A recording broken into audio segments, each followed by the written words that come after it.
Hello, everybody. My name is Ray. Welcome to the Evangelical Dark Web. Today, we have the return of the other Paul. Hello, Ray, and hello, everyone watching. Hope you're all having a lovely day or evening. Yes. Now, I don't know if you're aware of this being in Australia, but the day before Thanksgiving is a national holiday in a sense. It's a drinking holiday.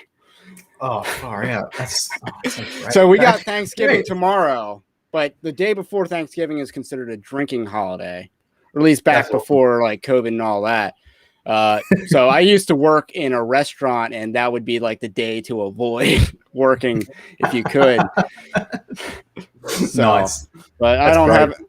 I don't plan on drinking tonight. And then tomorrow's Thanksgiving, and I'm currently like staving off like one of those like nasal drip colds, so not like the COVID, but like the the other thing that you can get. Other viruses still exist, so I'm dealing with one of those. But the good news is I should not be dealing with a sore throat because that makes like swallowing food painful.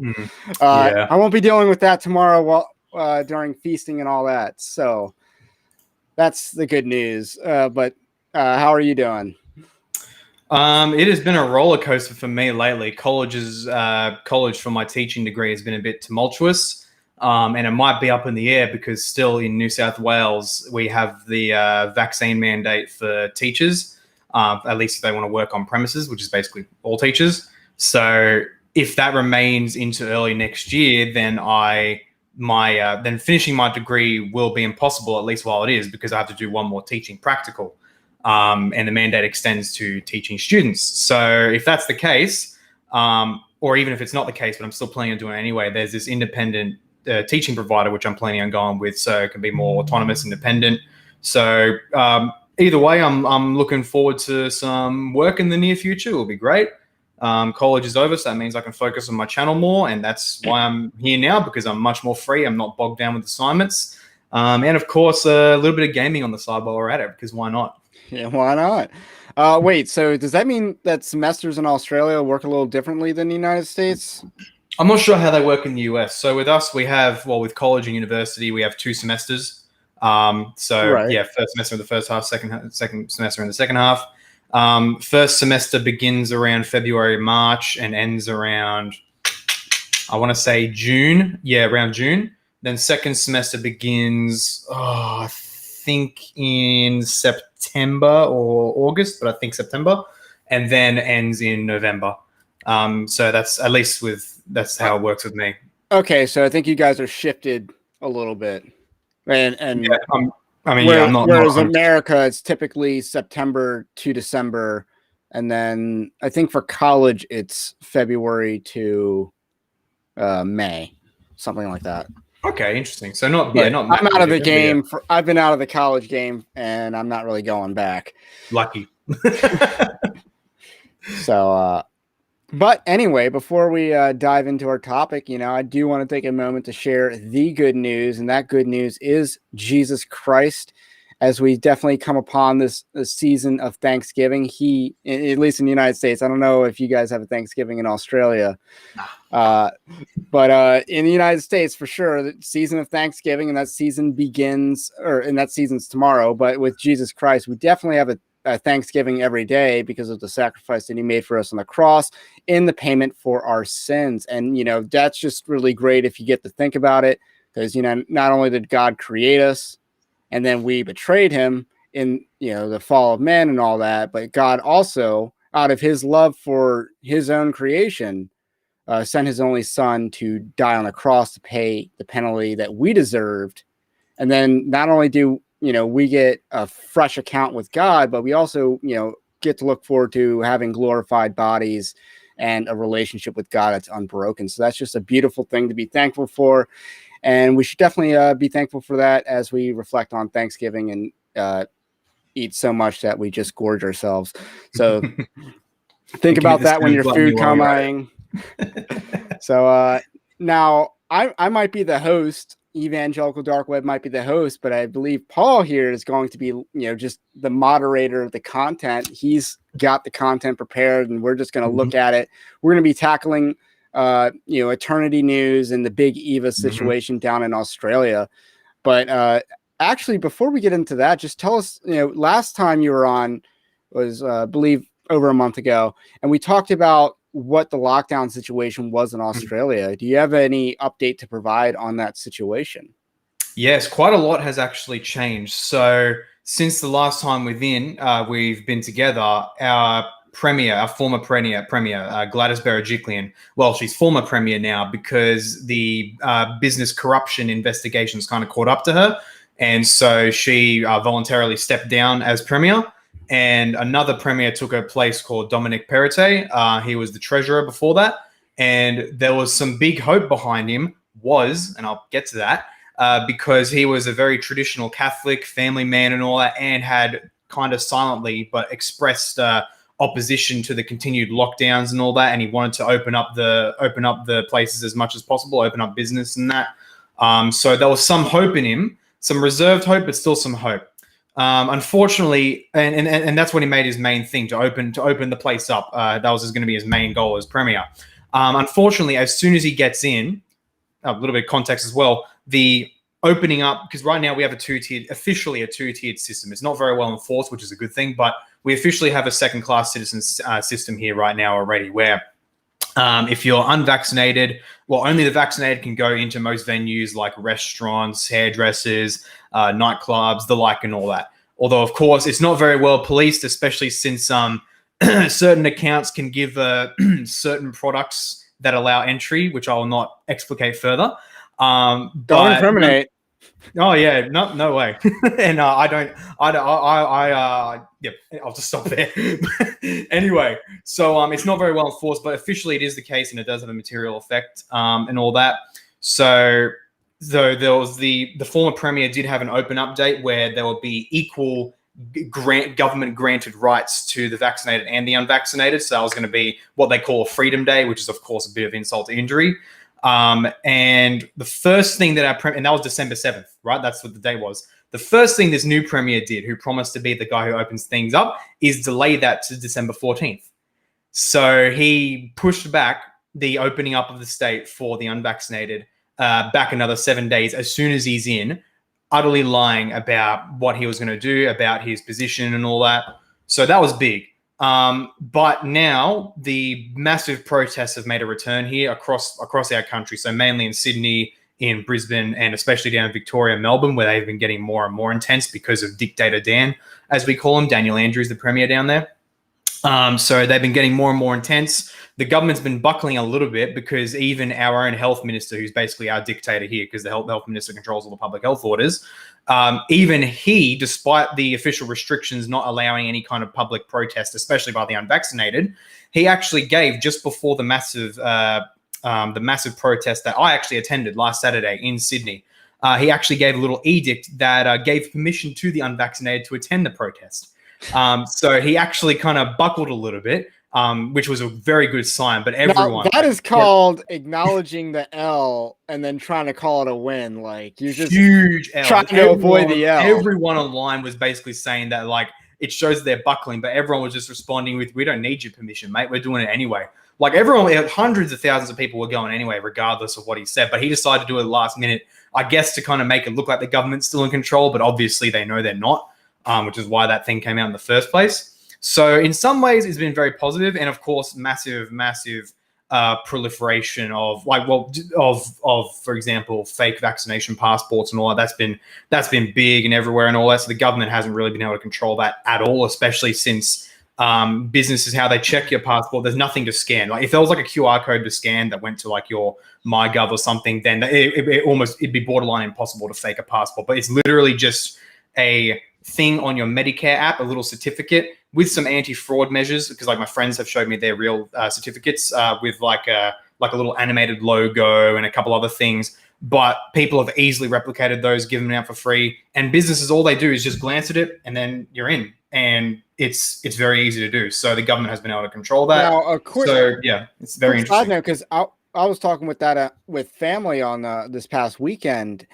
And, we look at the cards that they give us in the United States, because you don't need to put in a social security number, or you just give your name and you can get vaccinated. So the card that you get has no real personal identifying information other than your name And then you also have like the lot batch number of the vaccine that you get, and of course the brand of the vaccine and the date that you got vaccinated. You know, a lot of them don't even have a doctor's signature to forge. So America did not like have a system, and it sounds like Australia is kind of the same way, where they weren't really prepared to implement the next stage of vaccine passports. And in America, we are seeing companies emerge that are trying to provide that security. Yeah. I didn't write about this specifically, but I was writing about these churches in the Seattle area that were implementing a vaccine passport system in order to attend these dead mainline churches. And ironically, they're like boomer age.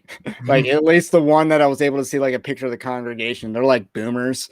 And then, you know, so that's because young people are all about that. But anyway, like they mentioned 3 different companies that were implementing a passport system in the United States. So it'll be interesting to see whether that becomes a thing, a growing thing, or, you know, because again, the vaccine issue isn't going away like they wanted it to. Yeah. And of course, you know, we can get into all of that about why and when the passport system, what caused them to go from where it was in May to where it is now with the mandates. It's just a whole rabbit hole, but yeah, thank you for providing that update. And it definitely sounds like, you know, the people are starting to get some more control in Australia. And I'll briefly mention as well, I'm glad you brought up with some companies in the US, at least allegedly trying to fix the issues of fraudulent passes and all that. That's why I'm praying that this thing is belted and gotten over as quickly as possible, because even though many people can easily get away with fake passports right now, if it's allowed to continue on and on and on, eventually the government will be making new systems that will, because there's already stuff there. We already got our Medicare accounts, and MyGov accounts, and all that. That's already vaccinations in Australia. They're already linked up with your account. Like when you get your vaccination, it's put on a record in your Medicare account. It's just that there's too many daft morons in the government to not think to link that up with the passport and then make that a thing that has to be scanned. So if they decide to make that connection, which I probably shouldn't even be mentioning it here, because if they decide to, I might be giving them ideas, but if they decide to do that, then fake passports are basically out the window, at least in terms of mass availability, unless we get some doctors who want to take one for the team, and, you know, but yeah, God willing, it's going to be over as soon as possible, because otherwise it's going to be exactly. There is a deadline on when we need to beat this issue, and certainly in the United States is before those companies whose names I don't quite remember, but we need to beat the issue before they become mainstreamed. Absolutely. Enough. And then furthermore, like there's a deadline on when you can beat an issue. Like look at the Hong Kong protest. And you know why those aren't really working is because like the deadline for Hong Kong to have protested was before the British handed them to the Chinese Communist Party. That was the deadline. Like the British could have handed you over to Taiwan, or they could have not handed you over at all. But the deadline has already passed, and now you're behind the 8 ball, or whatever the analogy is, trying to fight a system that's already beaten you. So we need to beat this before the corporations institute some sort of e-verify system on top of the government instituting a passport system. So that's a global struggle, and Europe's got it really rough for sure. As you see, Western Europe, institute a new Fourth Reich, and then Eastern Europe, ironically, be a lot freer, except for Lithuania. Oh, Lithuania is an absolute nightmare, but yeah, that is otherwise generally true. I mean, they need to go back to focusing on their 3-point shots and stuff like that. Yeah, sending scary white dudes to the NBA. So, oh man. Them in Croatia. So yes, now we should allow. I'm going to turn it over to you to lead us through this discussion of Big Eva and what it's like. And if you have any questions in the comments section, sure, send them in, because I love responding to chat live. That's it. And if you, Ray, because obviously me leading. Oh man, that's a lot of responsibility now. But if you want to send any guiding questions to me to help kind of guide our little investigation to eternity, I'm all for that as well. Is there anything you want to look at in particular first, or should I just? No, you're taking the helm. Awesome. All right, so yep, here we go. We got my window up. Yep, that is awesome. As you can see, I'm using Opera GX, a very cool, somewhat new browser. I really like it. Although I might be going back to Brave just for some other personal reasons. But yes, I've got a few articles lined up here by Eternity News, and that's just the main guy himself. I'll go over him a little bit later.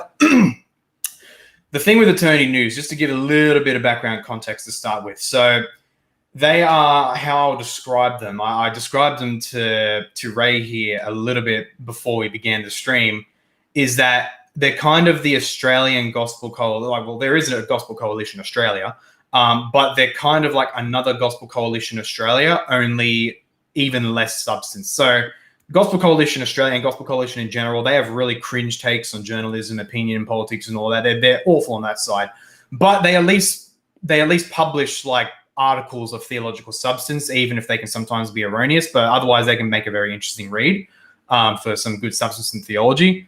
Eternity News is none of that. So they're strictly on like kind of like the supposedly ground level journalism level, no in-depth theology, but all of the absolute journalistic cringe of the Gospel Coalition. So at least to me, their value as a publication is effectively nil. There's nothing really special to rely upon them, except if they're covering something which almost no one else is. Like I believe you said, Ray, they're one of the only people somewhat covering the Brian Houston case right now. They covered it first, or specifically, because I was trying, because I marked it on my calendar when this court date was supposed to be, and they were the first ones to report specifically that it was delayed. Yeah. So apart from the odd exclusive every now and then, and sometimes, look, I will say sometimes they have some pretty decent opinion articles by other people, but on totally different topics mainly, and they're very occasional. Otherwise, their opinion articles on controversial topics are absolutely awful, as you can see even just by the number of these articles I have. All of these 5 articles, and there's a bunch more which I don't even have up, but they're all within the last few months. So they've just been absolutely pumping out the cringe. Although I will say, with their pro-COVID, with their pro-government articles in this recent issue, they will occasionally give a platform to someone to give a response on their website, but it only ever happens after, and typically only after there's been some considerable backlash in their social media. So that's otherwise all their articles that start off the conversation, they're all pro-government. They're all very, very pro-government. So that actually brings a contrast between them and like the American BEVA. You don't see them admit that their takes were cringe, so let's have someone from the other side come on. You don't get them to admit that. So you're talking about the American, or are you talking about Eternity News? No, just the American counterparts. Like, oh yeah. So they don't even bring in the opposition in American counterparts. Yeah, like Christian Post would probably be the biggest example of someone who tries to be like a mediator between all sides of an issue. They would probably be your biggest example.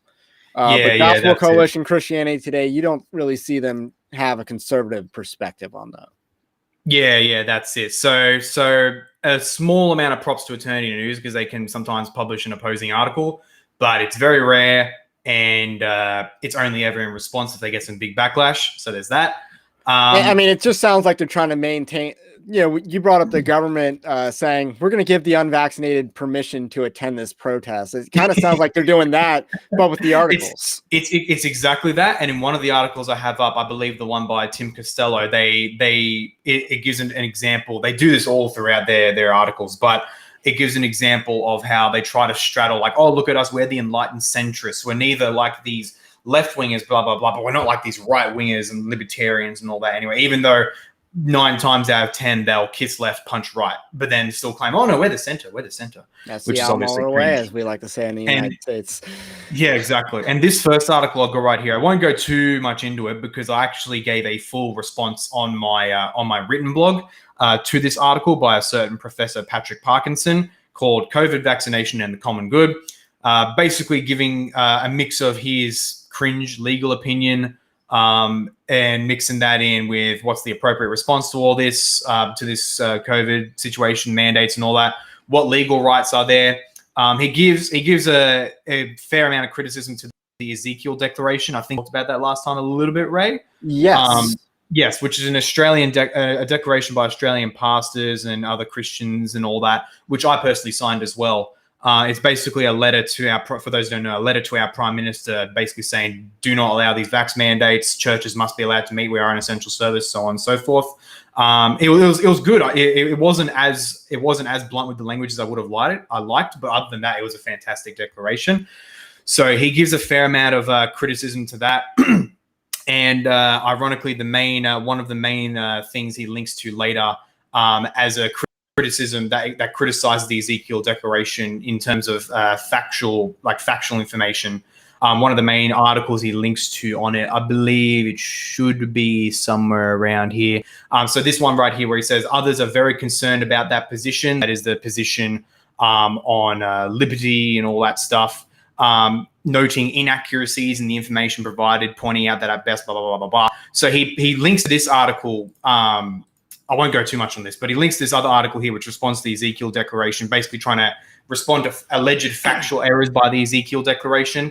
And what sort of factual errors is he talking about? Mainly some stuff in like there's a CDC article, CDC study rather, that the Ezekiel Declaration appealed to. And these guys try to point that out factually, blah, blah, and among a bunch of other alleged factual errors.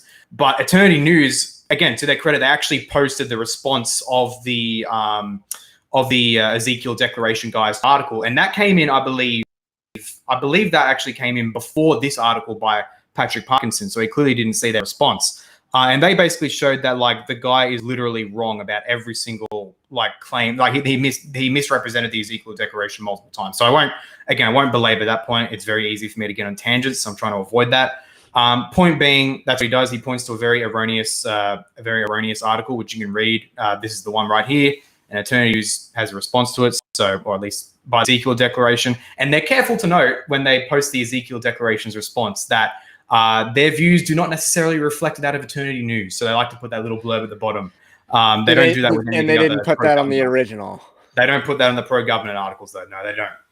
The main thing, however, with this article is that he basically appeals, one of my big criticisms, he appeals to legalese in order to basically gaslight people who are saying that they're being coerced into getting vaccines. So good example, very good example. I believe it is right here. Look at this. So under this headline, no one is being compelled to be vaccinated.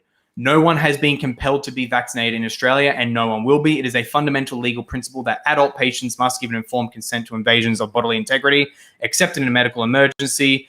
For children who are capable of giving their own consent, a parent, legal guardian, blah, blah, blah, blah, blah, blah. What that means is that patients cannot be forced to be vaccinated without violating basic medico-legal rules about consent, and no one is suggesting their position will change. Now, of course, the obvious problem with this is that this is a flat-out lie. And it is a flat-out lie. I just want to cut in and say, like, we convicted Harvey Weinstein here in the United States for yes, far less coercion than what's been done. Yeah, exactly. His thing. Like I heard the. It's not the most. How would I say? Not the most family-friendly joke, but one of the big jokes that basically described Harvey Weinstein was, if you want to be an actress, you got to get on a mattress, and that's basically what he did. If you want to be an actress, then sorry, you gotta give me some pleasure. Otherwise, see you later. So here's the thing: this is a flat-out lie, because he's using the most technical of truths, but responding to but saying something that clearly nobody is saying. Literally nobody is saying that the government is criminalizing the mere state of being unvaccinated, that the police come with needles in their hands, come to your door, and literally nobody is saying that. And Professor Patrick Parkinson is obviously not that daft that he doesn't realize that. And yet he chooses to do a classic Mott and Bailey, where he presents and defends an easier position and then equivocates that with a much more difficult to defend position, which that position would be that somehow denying people the right to work, to gain their livelihoods, to even engage socially, to even worship their God, for crying out loud, that somehow isn't compulsion or coercion, because it is. So he obviously doesn't address that because he can't. So instead decides to be such an absolute snake and deceiver and instead attack the most obvious of the moments, which no one is proposing. No one is proposing what he's saying here. And sorry? The straw man. Yeah, absolute straw man. Absolute Except, straw man. I'm not sure if it's entirely a straw man, because I believe Austria is actually going to impose fines on people who are unvaccinated. This so obviously it's not exactly a straw man anymore. Well, if it could be the world, it'd be right. But it's for now. He's correct when it comes to Australia. For now, so let's keep that in mind. But yeah, so it's an absolute lie. But the fact that could change, exactly, is more telling than anything else. Yeah, that's right. It's obviously the fact that we can ask questions, exactly as you say, the fact that we can ask that question, because our government has been perpetual lies all throughout. They would obviously say, for example, all the way back in, what was it, May or June? I believe May, or even July. They'd say, oh, look, 2 weeks to flatten the curve. We're going to have a 2-week lockdown. That's to flatten the curve. 6+ months later, where are we at? Still there. March 2020 for that's right. And for Australia, they specifically said that as well. Our former premier, she specifically did even say only 2 weeks of lockdown, and no matter what happens after that, we're going to end the lockdown. And of course, she was a liar, because that's what she has been all throughout her premiership, frankly.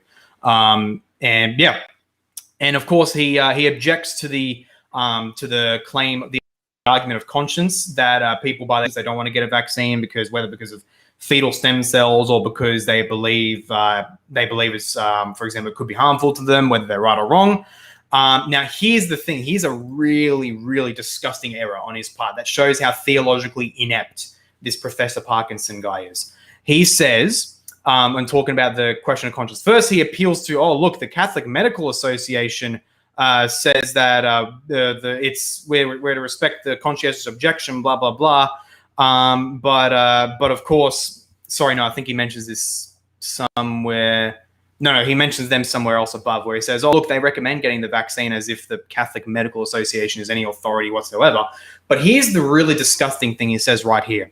Let's be clear, though. If I object to taking a vaccine because I am worried about side effects, or because I am concerned that it is insufficiently tested, I am not objecting on moral or conscientious grounds.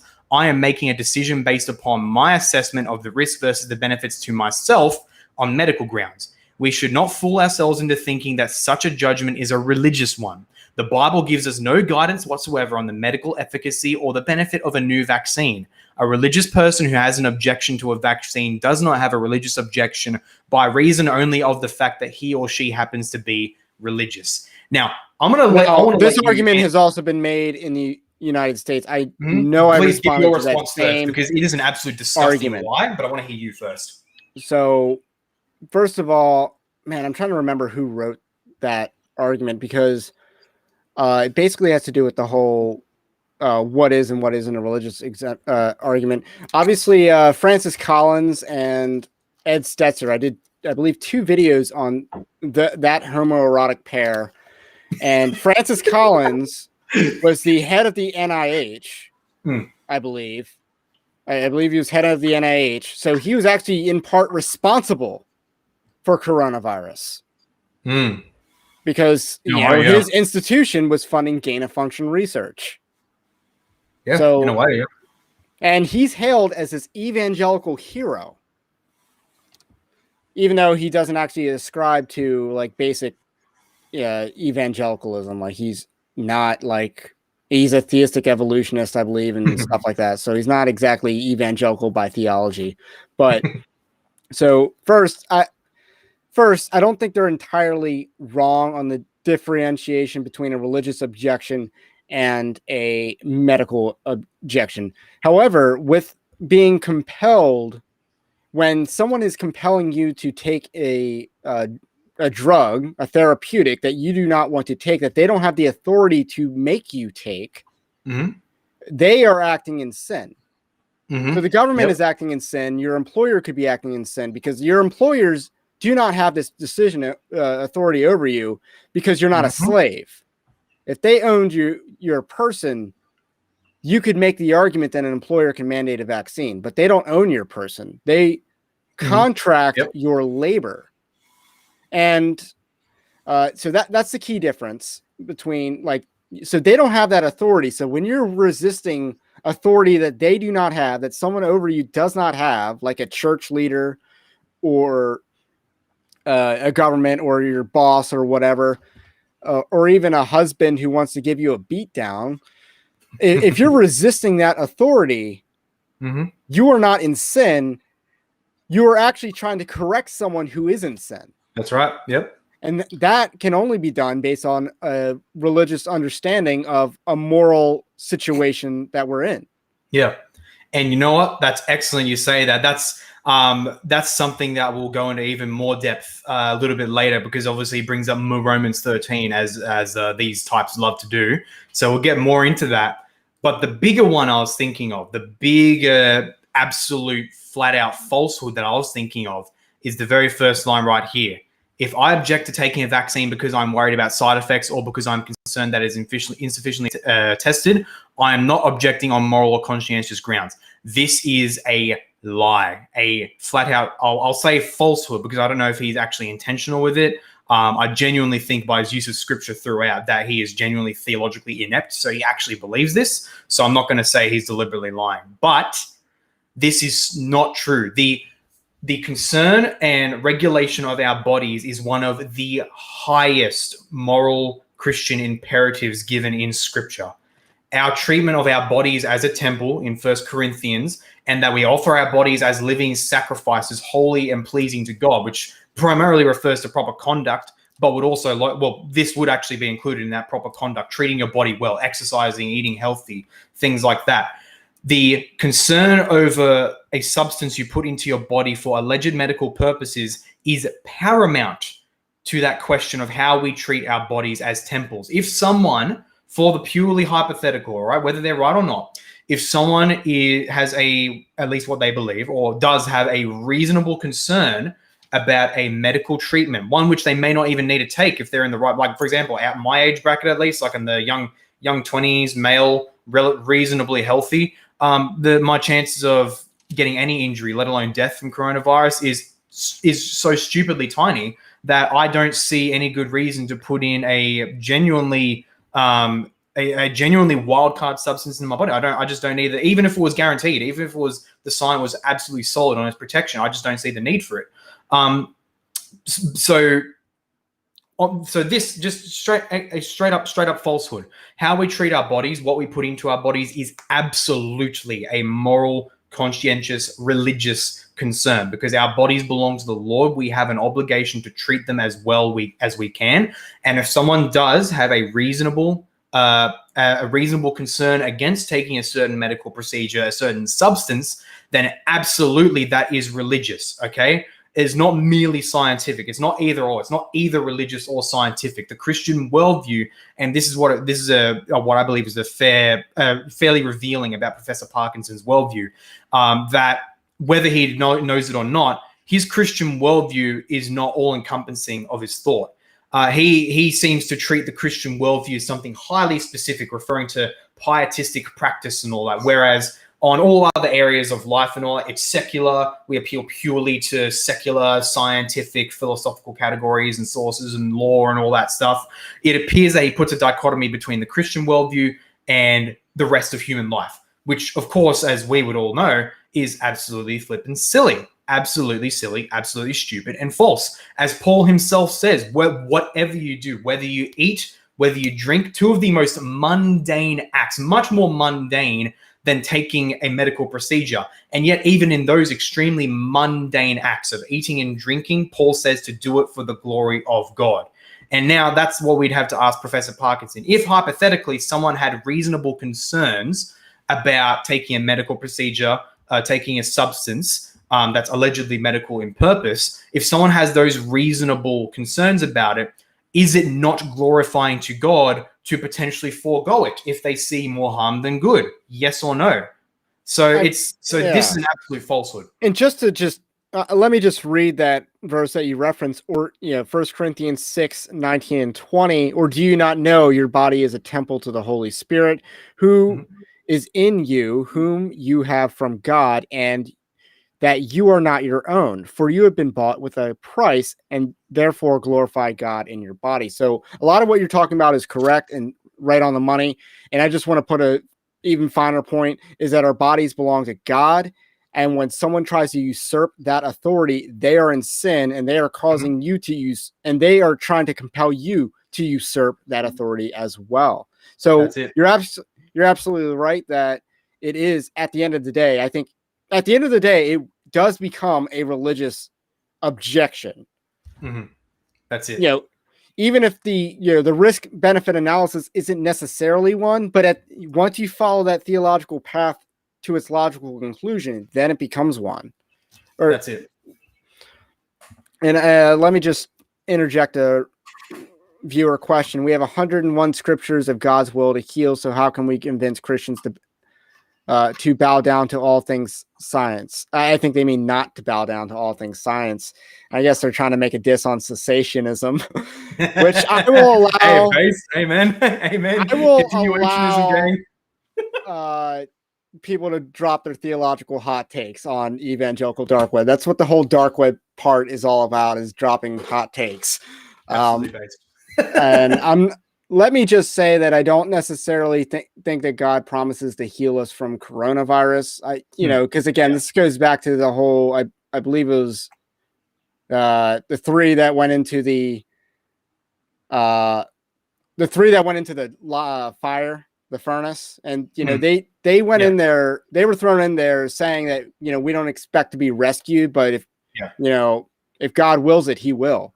Yeah, that's it. God heals whomsoever He wills. We're not the one of the key things and to get into my history a little bit here, one of the key differences of the ancient Israelite religion versus the other religions of the ancient Near East was that with those other religions, they believed they could somehow entrap or conduit the gods in order to give themselves certain benefits. Whereas Yahweh was like, no, you can't do that with me. I'm not your little toy who will give you all these benefits just because you say the right magic words and all that. So even the commands to say lay your hands on people in order for healing and all that, that's a very general thing, but it's not a guarantor that healing will come, because it's not a magic charm. That's not how it works. So, and I say that as a good and faithful charismatic myself, charismatic/reformed, which yes, contradiction, but whatever. Anyway. Yeah, I'm not really a charismatic, but I'm not fully convinced by the cessationist arguments. Yeah. So I'm not really convinced by the application of the charismatics, and so I don't know. So I think the issue of the continuation or cessation of spiritual gifts is probably the most difficult in Scripture to understand on the theological, as far as the major theological issues. I think eschatology is an easier issue to discuss than that, just because I think the Bible is actually more clear. Far out. Okay, there you go. But hey, either way, yeah, that's another discussion. I know Jesus only returns once and not twice, dispensationalist. Anyway, I'll raise this little bit up here as well, because it will lead into the Romans 13 thing, where he says a religious person who has a non-religious objection to vaccination is absolutely entitled to refuse a violation of his or her bodily integrity. Again, flat out false. It is a religious objection, but this does not mean that governments and employers are not justified in imposing restrictions to protect others, so long as the restrictions are reasonable. Now, the reasonable thing is absolutely hilarious. We'll get onto that in a second. I feel like I've read the same article in the United States. Yeah, bro, it's a hive mind. That's why even Big Eva is a hive mind. But I'll say that when he says employers, I believe more or less in an absolute right of employers. So they have a right to, unless, of course, they're violating a contract they made with you, then, of course, that's wrong. That's unjust. But if in the process of making a contract, they say, hey, one of my requirements is for you to wear a clown suit every time you're on the business premises and to get injected every time you enter the premise. If that's in the contract, they have the technical right to make that, but of course it's a bit retarded. But either way, they have the right to make retarded conditions for employment. Now, when he says this for government, doesn't mean that governments are not justified in imposing restrictions to protect others so long as the restrictions are reasonable. Yeah, false. Obviously false. And I'll leave it here for now because we're about to get into Romans 13. But notice here how he says, as long as the restrictions are reasonable. Okay, who the hell defines reasonable? Where is this magisterium that he must appeal to in order to say this restriction is reasonable, this restriction is not? No. I presume he'll say, oh, well, the science is reasonable. The science is the magisterium. Sorry? In English common law, reasonable typically refers to whether a jury finds you reasonable. So a jury of your There you peers, go. common person. So Well, yeah, we've had some there you go. That very makes perfect sense. Yeah. we've had some very major court cases in the United States break. I believe the verdict in relation to the Ahmaud Arbery death came That in, just and it was happened. Yeah. found. I believe it was all guilty, Yeah. and because the person did not act reasonably. Yeah.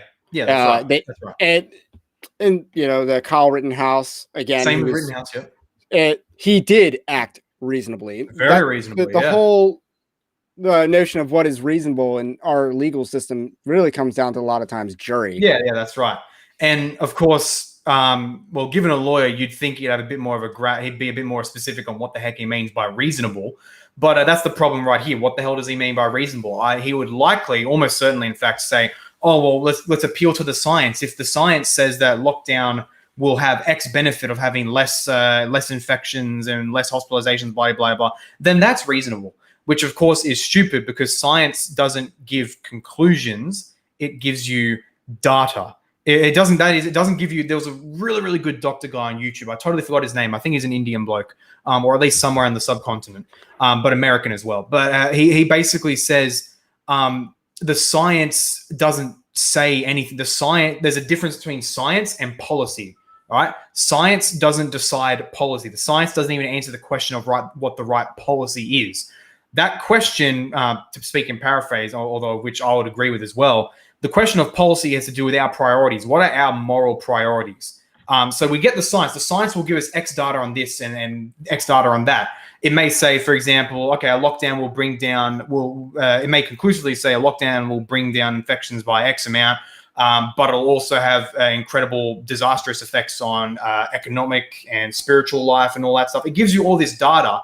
It doesn't give you a conclusion what to do, because what policy to then enact in light of the data actually depends on your philosophical priorities. What is your priority? Is your priority in society the lowering of a number of infections, or and I would say this is genuinely the dichotomy here. Of course, he'd disagree, but I can't see how he could reasonably, ironically. Do you want the number of infections to go down, or do you want to maintain the stability and function of a healthy society? These are, if you want to go absolutely one way or the other, they're mutually exclusive. I mean, sure, you could theoretically think of policies that try to balance both, but with what we're talking about here with respect to lockdowns and all that, it's an either or. Either you lock down the state and maybe, let's just say yes for the sake of argument, because even that's not bloody guaranteed, maybe you bring down the number of infections, but you most certainly do, as is clearly visible in any common man's experience and with countless testimonies of people online, including myself, that you will decimate economic life, spiritual life, social life. So what are your priorities? That's what is defined here. He could not appeal to what is reasonable because science. Right? Okay, so what this article resembles is an article, I believe, by Megan Best over at the Gospel Coalition, Australia. So as another Australian writing with the exact same arguments that I responded to, just in a different publication. So you're right about the hive mind. That's like right. Yeah, that's right. And so to bring it back to what I was saying about reasonable, I conjectured that he would likely appeal to what the science says is reasonable. That's the only thing I could think of that may appeal to as reasonable. Or he may actually say, well, I believe our moral priority should be the number of lives saved from a virus. And of course, I'd say, well, what's the point of saving number of lives if you absolutely destroy the reasons to live? That's been my argument for a long time. It's a utilitarian argument. That's it. It's purely utilitarian. It's purely mechanical and materialist. And just along those lines, they might be an expert in virology, but they're not an expert in public policy. Once you step into public policy, you need to set your expertise aside, because public policy, everyone's an expert, or anyone can be an expert. There are no, you can be, really stupid, but otherwise there are no barriers to entry on being an expert in public policy. Yeah, that's it. And that's what, bloody hell, I just lost my train of thought again. But that's been my argument for a very long time. Like, with all these lockdowns basically destroying any semblance of normal human life in society because you just want to save lives. Tell me, what is I posted this in a big comment in a friend's post. Tell me, what is the actual point of living?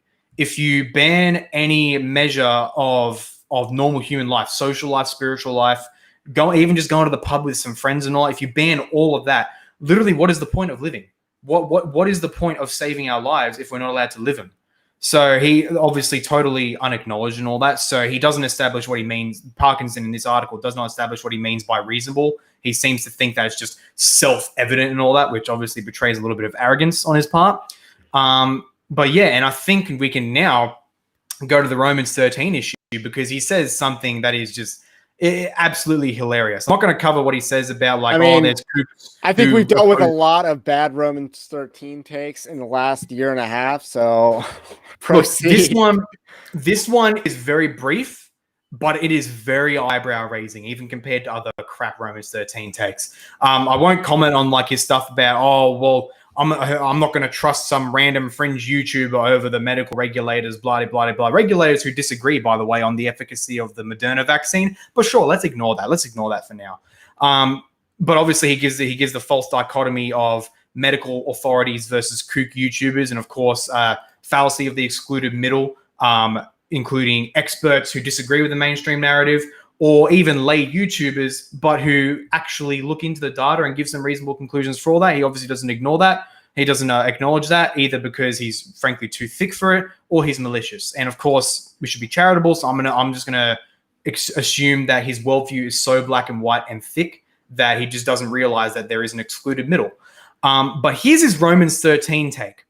The pharmaceutical regulators are surely part of the infrastructure of government, endorsed as being for our good in Romans 13. We should trust those experts unless we have given them reasons not to. Okay, and he's basically saying because they exist, they are for our good. Yeah, exactly, which is not Paul's point. Does the ATF exist for our good? No. Does the FCC exist for our good? No. Does Social Security exist for our good? No. Did the ATF exist for the Branch Davidians' good? No. It's mind blowing. And actually, I gave this brief question to him in my blog post on this. To roughly, well, I can't remember exactly the nature of my question, but it was basically along the lines of, did any ancient government have a health department in the ancient world when Paul was writing? When Paul was writing his letter to the Romans and wrote this specific section on the role of government, did he have in mind the New South Wales Health Department or whatever health department in a modern state? And the answer is obviously no, because government back in Paul's day was very limited. So limited, in fact, that having government presence was actually more of a godsend than otherwise, because many places in the ancient world, with the natural logistical and communication limits, the government couldn't be everywhere at all times. You basically just paid your tribute and then... Yeah, exactly. And of course, the Roman state had a bit more of an extensive role than other governments around and before them. But even then, compared to today, the Roman government, the Roman imperial government, even the Republican government, for crying out loud, would be considered a libertarian's dream today, really, in certain respects. Not in the religious respects, but certainly in economic respects. Point being, this is one of the grossest anachronisms I can ever think of ever. He wants to apply the modern conception of government as this that's what it is today. It's totalitarian. It has its tendrils in every area, every aspect of human life, and then apply that to Paul's letter, where the government's role was extremely limited to where it should have been. Maybe there were some overreaches here and there. You can think of some right. They just bore the sword. Exactly, yes. And Paul, that's the thing. Paul explicitly defines the role of government in that very passage, that it is God's servant for wrath against the evildoer. Very specific. Very, very specific. It is not evil to attend church to worship your God, okay? So government doesn't have a right to do anything against that. Right, that would be punishing evil and rewarding, or punishing good and rewarding evil. That's it, yeah, that's it. And so an argument, and I think you alluded to this earlier, but an argument I've come to use much more recently to really show people just how absolutely silly and modernist their anachronisms on Romans 13 is. Because you appealed to earlier about how what if like a man beats his wife or whatever. Resisting that is obviously a good thing because he's gone beyond his authority, right? He's abusing his authority. And so an argument, very simple illustration I've come up with, because when they read Romans 13, most modern people, whether it's innocent but naive normies or straight up malicious apologists for the state, including Professor Parkinson. Maybe not malicious, but at bare minimum, what Stalin would call a useful idiot. But when they read submit to the governing authorities, they don't have a jurisdictional mindset. From the theological discussion today, our political theology is so pathetic across most places from what I've seen. Right. We've lost touch of sphere sovereignty and the that's it. Sphere sovereignty, jurisdiction, that basic issue. Document. And I believe it's because evangelicalism in particular has been so outspoken in saying, oh, look, we're not going to get political and all that stuff. We're just here to preach the gospel, blah, blah, blah. And as a consequence of that, we haven't had a developed political theology, at least a good majority of evangelicalism. Of course, contrast that to the very solid Reformed groups out there who have a very robust political theology. And heck, even the Roman Catholics of old, as erroneous as it might be, they had a robust political theology. But so the issue is that when they read submit to the governing authorities, they have no dimension. They have no thinking of jurisdiction when they read that. So when they read submit, they read it as a blank check across all areas of life that the government might come into. But then suddenly they have some form of jurisdictional thinking when they read a passage that says, wives, submit to your husbands. Suddenly they think, okay, this is very, very specific in its context and all that. And of course, they'll try to downplay it, water it down as much as possible to basically say that the husband is a glorified servant leader of his wife, that his sole role, that her submission to him is only insofar as she likes. So they love to water that down a lot. But they can at least kind of appreciate that in that context, there is a certain jurisdiction. But because of that, if we are to take what they say by their logic of submit to government in Romans 13, it's absolute, it goes across all the board of all areas of life, unless they ask you to sin, in which case you shouldn't submit to that.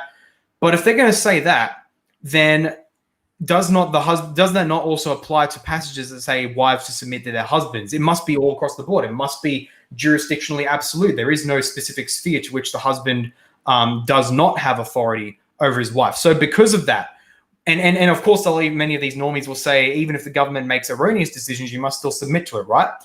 So then we'd have to ask them, okay, so let's say a husband decides to impose speeding limits on his wife, even below that of the government mandated speeding limits in the road. And if she drives faster than that in the family car, he will fine her. And if she doesn't pay those fines, he'll imprison her. Additionally, he will only allow her to eat certain foods which he deems healthy for her. And if she decides to eat foods which are unhealthy by his standard, he will imprison her for 3 days at a time for her violation. Does the husband have the right to enforce that or not? And of course, the normie evangelicals will just go absolutely pale on the face and say, no. Of course he doesn't have that right. Then we have to ask, but why? Why doesn't he have that right? They might try to step around it, but eventually they'll be forced to the fact that that is not within his jurisdiction. The husband has no right to enforce authority beyond what he has been given. He does not have a right to fine his wife. When you engage in critical thinking and looking at scripture, you eventually come to the conclusion that there are limits to authority. Yes, other than God's authority. All authority comes from God. That's and it. If they're acting on an authority that does not come from God, it's not true authority. That's it. Their authority. That's it. So when you walk them through that, assuming they're not absolutely thick ignoramuses who just want to support the government for in and of itself, they'll come to the conclusion to see, well, a wife's submission to her husband is necessarily qualified by jurisdiction. Exact same for the pastorship. We all acknowledge we have to submit to our pastors, but of course we all recognize the jurisdiction of that is very specific. A pastor can't, for example, order us to give over our car because reasons, So give over our lives because reasons, Yeah, exactly. Joseph Smith would have something to say about it. Joseph Smith is knocking on the door. but we recognize that immediately. Even normies recognize, well, at least the normies who at least recognize wifely submission to husbands, which of course isn't ubiquitous, but they all recognize that with other authorities that aren't the government, there is jurisdictional limit. So then we have to ask, why don't you recognize that with government? What on earth? Why? How do you support that? The rights given to government in Holy Scripture are absolute. And of course, you can't, because Paul explicitly defines the jurisdiction and the role of government. Submission is necessarily tied to the role of government. If the government goes beyond its role, that's not an authority from God, and thus submission cannot be commanded to that. So if all we got to do with these normies is simply show them, look, you recognize there is jurisdictional limits to a husband's authority, to a pastor's authority, to any other authority that's not the government. So be consistent and apply that to the government. And then, of course, when we look at the jurisdictional limit, it is to maintaining order, enforcing justice, punishing the evil, so on and so forth. That is very limited, okay? And none of that applies to our current lockdown and general restriction orders given by the health departments. And so to come back to Professor Parkinson here, no, pharmaceutical regulators are not part of the government that Paul described in Romans 13, and same with Peter in his letter. So he's flatly wrong here. Now, this is the first of the 5 articles you have. We're not going to go I'm only going in depth with this one because this is one I responded to, so I have a fair amount of... Just keep some track of time here. Exactly, yeah. I have a fair amount of familiarity with him. Of course, he has a nice... At the very end here, he has a very nice little spiel on, I'm going to love my neighbor and all that, blah, blah, blah, blah. Obviously, totally ignorant of the logic of, well, if they're already vaccinated, then how is me not being vaccinated kill them, which is obviously bloody silly. And then, of course, he may point to the vulnerable people. Oh, but there's vulnerable people who can't get vaccinated. But then that begs the question, well, hang on, if you're already, as he does in this article, ascribing blame to the unvaccinated for getting sick and all that, then you should also ascribe that blame to the vulnerable people who can't get vaccinated because they're choosing to go out and get infected, for example. But either way, different little mode of discussion here. Throughout here, there's another article that's almost more egregious in some respects. I don't think he specifically mentions Romans 13 here, but he has a very specific statement here. So this is an article by Tim Costello, who does contribute fairly regularly to Eternity News. And he is very much more explicitly hostile to the Ezekiel declaration and the mindset behind it. But he has a very interesting disclaimer, right? Sorry? There's no disclaimer on this article, right? Oh, no disclaimer. No disclaimer at the bottom. No disclaimer saying that this doesn't necessarily reflect the opinions of Eternity News. They only specifically put that on the Ezekiel declaration response. I don't think they put it onto other conservative takes and all that because there are contributors at Eternity who do have their heads screwed on somewhat, but they do make up the minority quite clearly. But this take by Tim Costello right here is very, very interesting and very telling. He says, in the end, an individualist libertarian ethic of my rights is not a biblical worldview. Focusing on my liberties and my rights has little resonance in Scripture. The message of Scripture is always about the needs of the other person, or at least in the kingdom, not the rights of the strong. Indeed, the Son of Man came to serve, not to be served. Now, this one is interesting because on one hand, I totally agree with him that a libertarian ethic, as we see of it today, is not biblical. The idea of the idea. Well, I don't think the non-aggression pact or principle is biblical at all. Yeah, that's it. I would reject the libertarian part. It's like, sure, you're right because you're in a very exactly. Yeah, I wouldn't argue the reverse. Exactly, it's very silly and just saying that all aggression is somehow equal and therefore government force bad, blah blah blah blah. So that and also the idea of these how would I say it? These tangible, abstract, positive rights. And when I say positive right, I mean like a thing that exists. That you have this absolute right to that. It pulls from things that are true, but then of course just utterly obliterates the goodness of it, where it says you have the right to do X to the point where it's not morally objectable if you say utterly destroy your body with drugs, for example. It's your right. There's no moral objection to that, blah, blah, blah. It gets rid of it makes rights with respect to the government and moral absolutes. So technically, libertarians are right that with respect to government authorities and all that, we do have certain rights that are almost absolute. So the right to life, for example, the right to our private property and all that, and of course, even in relation to other people. But then with respect to God, these rights are much, much, much more limited necessarily. Of course, so like with respect to how you use your property, for example, even if it's technically not harming anyone, it still may be objectionable before God and so can incur punishment, at least on his part, and maybe even ecclesiastical punishment. But yeah, there's no libertarian case logically for the immorality of abusing animals, for instance. Yeah, that's right. Right, because that's technically your property, unless you want to recognize. That's it. Yeah, that's it. It takes. So that would be one. I don't like the rights language, and I don't like the rights language either, because most of the rights language in Scripture isn't saying you have a right to this, but rather that you shall not do steal. this. So in other words, you shall not steal. You shall not covet your neighbor's property. You shall not steal your neighbor's property. You shall not kill and all that. And it's which very establishes property rights. Well, yeah, that's it. It does, but it does so in a negative fashion by saying you may not normally steal or you may not normally kill.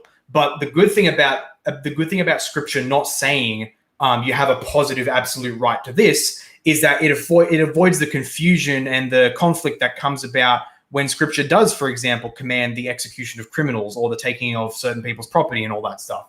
So it avoids that confusion by establishing a norm via a "you shall not do this." It's great. It's good. It's the U.S. Constitution is built on these negative rights, where the government shall not infringe upon. That's it. Yeah, that's it. But then once they're turned into absolute positives, that's where you get the retarded libertarian worldview. So in that respect, Tim Costello is right. Where he's dishonest is that acting like that's the alternative to his belief system. That's it. He's obviously a fallacy of the excluded middle, because if you talk with almost any number of people who, for example, are raising these objections, going to the protests and all that stuff, they're not libertarian theorists. Okay, they're not. Is that even a thing in Australia? I mean, yeah, there is a fair amount of libertarian, not nowhere near to the scale of the United States, but there are libertarians in Australia. I do know maybe one or two and all that, but even they tend to be much more measured compared to, like, say, the Libertarian Party, where they decide to boo one of their presidential candidates because he says it's wrong to sell drugs to a minor. So I don't think we have that to Australia in any meaningful scale. But other than that, the people protesting here are not outright full-on libertarians and all that, where they give this absolutist things of rights and all that stuff. Their concerns are at their core saying the government is doing this evil thing and it must be stopped. Okay? To conflate that with, oh, look, I'm just raving about my rights and I have no concern for the other is an insult. It's disgusting. Okay?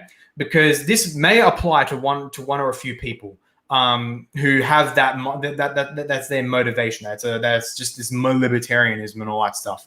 But to the good majority of people out there, that's absolutely not the case. They're not saying, look, I want to enforce my libertarian ideology because I don't want to have any obligation to my community and to my other. In fact, you find the exact opposite when you ask these ordinary people who oppose these measures and go into these protests. The very reason of why they're going there, many of them, including vaccinated persons, is not just because of themselves, or often not even because of themselves, but because of what they see these government measures are and will do to the other.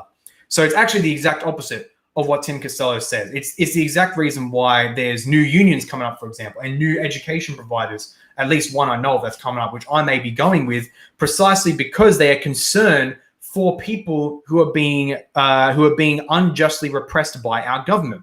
So Tim Costello is flatly dishonest when he brings up this point, as if it's of any significant scale within the protest movement, because it's not. It is made up. I go to the protest myself, and it is made up of some of the most ordinary blue-collar working people of all stripes, including white-collar persons, but also your most down-to-earth blue-collar persons, including your average Lebanese family who obviously wouldn't give an absolute crap about libertarian theory and all that stuff. So this is fundamentally dishonest on Tim Costello's part to simply boil down the concern of the ordinary person to just libertarian whining. Because that's naturally what people in the ivory tower like Tim Costello would do. They'll boil down the concern of the ordinary man to just some kind of whining as if there's nothing to be concerned about. How's the weather down there? Basically, type of thinks you're a plebe. Pleb. It's the correct one. So, yeah. And I think I don't know, maybe at the end I'll give these links to these articles, or it's very easy just to go to, if anyone wants to see them, just to go to Eternity News, go to the opinion section, scroll through, you'll find articles with icons with backgrounds like this, with the coronavirus and all that, so you can easily find them. This one, this one is just too funny and even more revealing than others. So they posted this vase. Sorry? They didn't even spell it right. Or is that maybe like Australian spelling? Do you guys use... No. Technically it's correct because vaccinated, the word vaccinated is a double C. I know, but I've never seen it written like that. Yeah, yeah. Is that like how Vax, the short Australians thing. write it, or like? No. We normally do double X. Yeah. So he's kind of different in that way. But of course you can. No comment on the physiognomy here. No Where's comment on that. Vacid, like flaccid? I don't know. It just doesn't look Oh, right. no. I mean, I don't want to unnecessary, but look, I don't like it when people just say, "Oh, look at this guy. He looks this weird way, therefore he's wrong." Which obviously that's not my opinion. But No, I'm not even looking at the person. I'm just looking at the spelling. oh yeah, that's Can't right. get But past that. I will nonetheless say physiognomy is a real science. It's a real observable science. Anyway, it's this open letter by this pastor about why your church should get vaccinated, blah blah blah. And it's very very simple in its writing and all that. So that's I'm not going to bag that either because I'm all for the simple man. I don't care if he gives good points and all that. Okay, so this is by a lay person, I guess. No, it's by a pastor. Okay. Yeah, a Branch Covidian pastor. Actually, no, I don't think. Yes, he is. Sorry, yes, he is. It says it's too okay. In one of the small lockdown suburbs of Sydney and all that. Blah, blah, blah, blah, blah. We are highly suspicious of governments and medical fraternities, sometimes for good reason, but this has led to get me even more determined to encourage people to get vaccinated. Now, here's the thing. So he's saying because people are reasonably skeptical, I need to go over the top rope to encourage them to believe the people that they are reasonably skeptical against. Well, yeah, this is the funny thing, right? I'm not sure if he's meaning a inclusive we or an exclusive we, where he includes himself, or if he's just talking about the people of his congregation. Because what he does immediately after, in point number 4, he immediately contradicts this. It's an opportunity to model submission to government authority. So he's just absolutely no pretense here. He just goes like, just I don't even know how to describe. He just goes flat out in saying that he's just a government shill. So Paul teaches us that government authority has been placed there by God. Peter teaches us to submit to human authority. Our government has not mandated that everyone gets vaccinated. I think that's a good thing, but they are urging us to get vaccinated. This is a chance not only to submit to our government, but to partner with them in something we agree on. Too often we find ourselves seemingly at war with our government. It is right for us to hold them to account, call them out, and even defy them when they act against God. But in the case of vaccinations, they urge us to act in love and consideration of others. What an awesome opportunity. We can partner with our government in doing a good thing. Well, again, every argument here was made during lockdowns. Every argument here. Yep. So, if anything, he's the consistent one. I mean, he's the one who's been consistent from the beginning. Submit to the government, submit to all these lockdowns, submit to the mask mandates, and now submit to the vaccine. So I will applaud his consistency, because what we're seeing in the United States is a bunch of pastors who said, yeah, I submitted to the government. Now, I promoted the lockdown, so I'm going to call out Jonathan Lehman, because I feel like some people are getting soft on him, because he's selling a book right now saying we need to go back to church. Yeah, after encouraging lockdowns. I've watched that too. Lehman doing a massive walk back. I don't know if he's straight up. Has he straight up apologized yet for his take or nah? No, I don't think yet. I don't know anyone who's really acknowledged anyone in Big Eva that has acknowledged that they were wrong for encouraging lockdowns. Yeah, that's right. I remember writing, I think either earlier this month or late last month, that it's not that hard to repent of supporting this evil. Yeah. And what we're seeing pastors, and I think I wrote along. No, I'm writing a book, and maybe I'll talk more about that on this channel later. Okay. But I was talking about how these pastors on Branch Covidianism want to treat it like Operation Market Garden. And in this case, they're the Germans. They're the perspective of the Germans, where they are denying that final bridge, a bridge too far, with Sean Connery. They're denying that final bridge, and therefore denying the strategic victory that the government, who would, I guess, be the Allied forces in this case, in this analogy, were seeking. I hate that the church was on the side of the Germans in this, but the idea is that in Operation Market Garden, a very famous operation in World War II, I just watched a movie on that. Yeah. Was it the Dutch one that came out? The last, the unknown, Forgotten Battle. The Forgotten Battle. That one. Yeah, I just watched it. It wasn't amazing. It wasn't amazing. I feel like Dunkirk and 1917 are going to give us a whole batch of bad war movies, but I liked them both. I really liked them both. I hated Dunkirk. I didn't finish that. But anyway, it's about Market Garden, and watch A Bridge Too Far with Sean Connery. That is a substantially better movie. I hope so. And the idea is the Allies make all these gains, but in order for those gains to have any meaning, they have to get to the end. And that's what they think that this is. And I'm telling you, when it comes to faithful obedience to God, it's not the staving off strategic victory of the government. That's not how this works. This isn't Operation Market Garden, and you're not the Germans, nor is that really an aspirational example to look up to for obvious reasons. We're supposed to be the Allies going for total victory. Exactly. We should be pursuing things that might be seen as strategically not successful, but ultimately, just in order to maintain faithfulness. Like, because like you hear that a lot from them. They talk about, oh, this is strategic, that's not strategic, or we can't. I think this was Lehman's term himself, where he said, we can't expend our political capital just on this issue and all that, So it's all, they love to, ironically, for people who love to say, let's stop mixing church and politics, they think very political terms. Of course, hugely ironic. And that's why I think if you look at the people that are successful in like online discernment ministries, they understand politics. And that's why they're good at it. Because they understand the game that's being played. Yeah, they understand why political parties like the Democrat Party are Satanist. It's a satanic party. They understand that.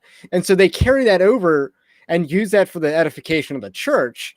And that's why you see like a lot of the people that understand what's going on, they worked in politics or they did a lot of political commentary. So they understand the church. And that's why you see in a lot of these people that are like discernment ministries or people that are in the fight on an institutional level, like a Rod Martin of the Southern Baptist Convention, like he, worked in politics, I believe. So that's how it works. And you're right that they think in political terms, and usually it's because they believe that the government is God. They want themselves and their elite friends to think political strategy, but they want to disarm the regular person who's suspicious of them from thinking in political terms, to basically say, don't think politically while they make all the political gains. That's basically what they do, whether they're conscious of it or not. Very dishonest stuff. So I got to see what's the interesting thing with this point guy. Number 5. What's point number 5? Your silence speaks volumes. I'll finish off with this one first, because it is different to the other articles in that by Eternity News, somewhat, because he goes like a step further in his borderline government worship. Say, look, they're not commanding us to this, but we could demonstrate our loyalty to the government. We could demonstrate that we're real partners and all that. So almost like, and of course he wouldn't think this is the case, but frankly, by logical extension, it is. He's more or less calling for a demonstration of the Christians' divine worship of the government. So going above and beyond what the government is actually commanding in order to demonstrate your loyalty to it. He's almost acting like a prophet here, really, whether he realizes or not, for total government power, where you do what the government wants you to do, but which is not enforcing it. So you do the government's work for them. Some ways, it's almost worse than other. I believe the term "go the extra mile" comes from the fact that a Roman legionary could conscript a pleb to, I'm not sure whether it was a citizen or a non-citizen or whether that distinction matters, could conscript someone to carry their stuff for a mile. I remember that. And going the extra mile. So he's trying to apply that mentality and I think that might have been the context of Christ's Sermon on the Mount. I think it was Sermon on the Mount, where he says, turn the other cheek. And when he says, if someone turn the other cheek to walk a mile with you, walk 2 of them, because it's not being passive and just going and just helping someone oppress you, but rather in that context, it would have been pretty much an embarrassment to the Roman legionary. And I think there was actual punishments for a Roman legionary forcing someone to carry their stuff for more than a mile. So I think that was the case. So if Christ was talking about that, which it almost certainly would, because it's very specific. That would actually go in line with the correct context of turn the other cheek. That's it, yeah, because turn the other cheek is forcing someone else to escalate something. Because you're escalating a situation and putting the burden on them to either stand against you or not. There was the whole idea of you forcing them to use their left. I think it was you forcing them to use their left hand, which was unclean, which could put them into some big trouble and all that stuff. I think it had to do with the backhand, forehand. That's it, yeah, and That too. something like that, and basically force you to treat. You're basically forcing them to treat you as an equal. So Jesus' sermon there wasn't become a little passive little. I don't want to use that word. Become a passive little sheep, but rather to be strategic with your fighting back. Don't just. He doesn't want you to become a David French. Yeah, he doesn't want you to become a David French. He wants you to become a Douglas Wilson. Douglas Wilson, for example, he won't. If someone clocks him in the head, he's not going to clock him back. He's going to embarrass them. That's what he's been doing consistently. When the government and other organizations try to smear him, he'll fight back in a very smart way. That's not as direct, but almost more devastating. So that's the context. But anyway, back to this. I don't think I read this fifth part. Your silence speaks volumes. Yes, I've heard some about that. Yeah, I've heard some pastors say they are remaining silent on the issue as the Bible doesn't directly address pandemics, viruses, or vaccines. I think that's a silly position to take, especially when you consider all the other topics pastors speak up on for all sorts of good reasons. Your silence can end up saying lots without you meaning to. Your silence could say you are more worried about what people think than people loving each other. Your silence could say you're more worried about singing in church than saving people's lives. My word. Oh, dang. Your so at the end, say at first you were starting off with the truism, right? Wow. Your silence could say you are more worried about your freedom than the safety of others. Your silence could say you're more worried about conflict than teaching truth. Your silence could say you are okay with people in your church teaching things that aren't true. Your silence could say you don't trust our scientific community or go. Oh my. Wow. He is a state worshiper. That is clear branch Covidianism, stage 5 clinger to the government. Stage 10 branch Covidian. Oh man. Wow. That is actually incredible. And again, you don't see in the American Big Evosphere, you don't see them go that hard, that open, that brazen. About this. You don't see that as much. Not as much, no. I mean, I have to almost. Or at least you don't see it on. You don't see it on anyone trying to appeal to an evangelical audience. In the that's it. You see that all the time. This man's just a simple local pastor. So I mean, I almost. Now, did he say what denomination or type of church he pastored? He said it. He said at the very top. A small church in one of the lockdown Sydney areas. So so he doesn't say anything like theological. He has a profile. He has an attorney profile. Okay, does he, or maybe not? Okay, no, it doesn't. He has a few. Oh, sheesh! Look at this. Another pastor's plea: get vaccinated. Barala, fear and prejudice overcome by followers of Jesus. He might be from Barala. So it looks like he's from Barala, but I know where that is. Yeah. Okay. Yeah. Interesting. So somewhere up in if that's where he's from, he's somewhere up in the north. Which makes sense because the northern suburbs here in Australia. No, I'm thinking of Barala. I'm not sure where that is exactly. I was thinking of a different one. But if he is from the north somewhere, that's pretty typical. North is where the more posh demographics live, where all the naive white girls love to live and all that. So you get a lot of pro-lockdown stuff there. But naive white girls. This is actually incredible. So for people who don't really know how to respond to this, the very simple thing is just to recognize the power of framing. So if you can control the framing in a dialogue, you will win the argument. Exactly. What he's doing here is putting the dichotomy between first singing and saving people's lives, freedom, personal freedoms versus the safety of others, conflict versus truth. That's actually a good dichotomy. Conflict versus teaching the truth. Of course, it backfires spectacularly on him. And the other one as well. Okay, with people, church teaching things that aren't true. That's a good one as well. You could say you don't trust our scientific community or government. So that framing there, saying that somehow it's just an obvious that we should, by default, trust our scientific community and the government. So the thing with framing, right, is that you define the terms of the debate. You define the categories that you use. To some degree, you define the very positions themselves that are being debated. So he frames here that you're more worried about singing than people's lives. That's the dichotomy he puts here. Either you ban singing in your church or you just want to kill people. Of course, this is absolutely retarded. It is very retarded. Ways. Very, very brain dead, and insulting, evil, and flat out wrong. Because of course he can't provide that evidence that somehow you singing in church will give any reasonably notably higher chance of spreading the coof. And then furthermore, that even if that was the case, that would meaningfully contribute to hospitalization and death.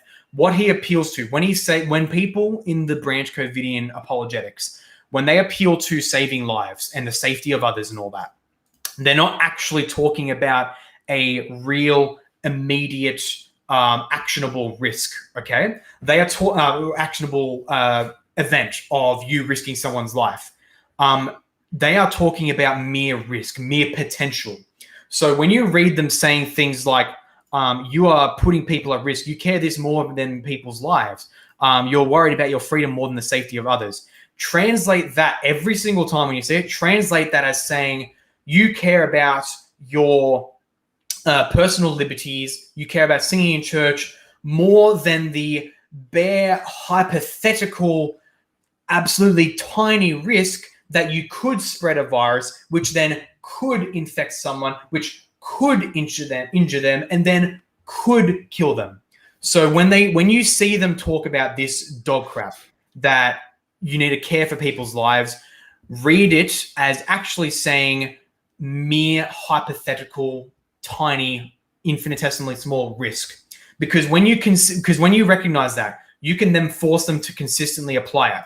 You can then say to them, okay, I demand that you stop using your car right now, because you could even you could have a faulty part in your car, which then could see you falling off into another person. I say you drive them off a different cliff, drive them with the climate change cliff, because that would probably resonate more with them.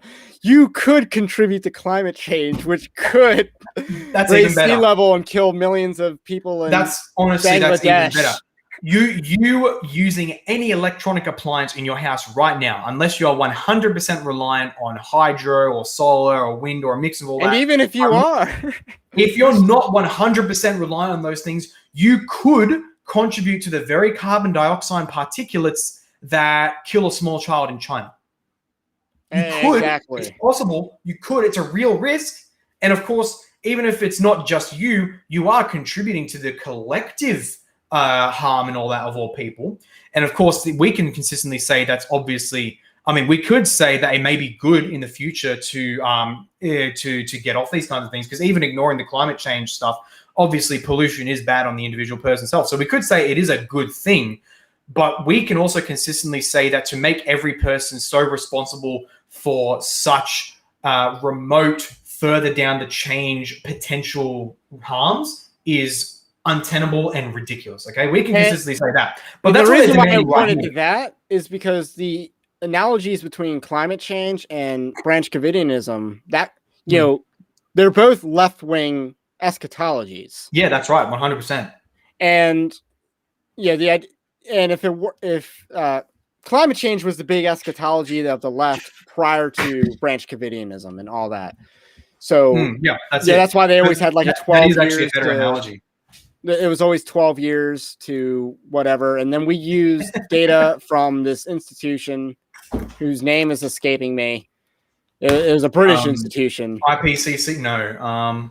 Hopkins? Johns Hopkins? No, that's American. Okay. No, is he like one of the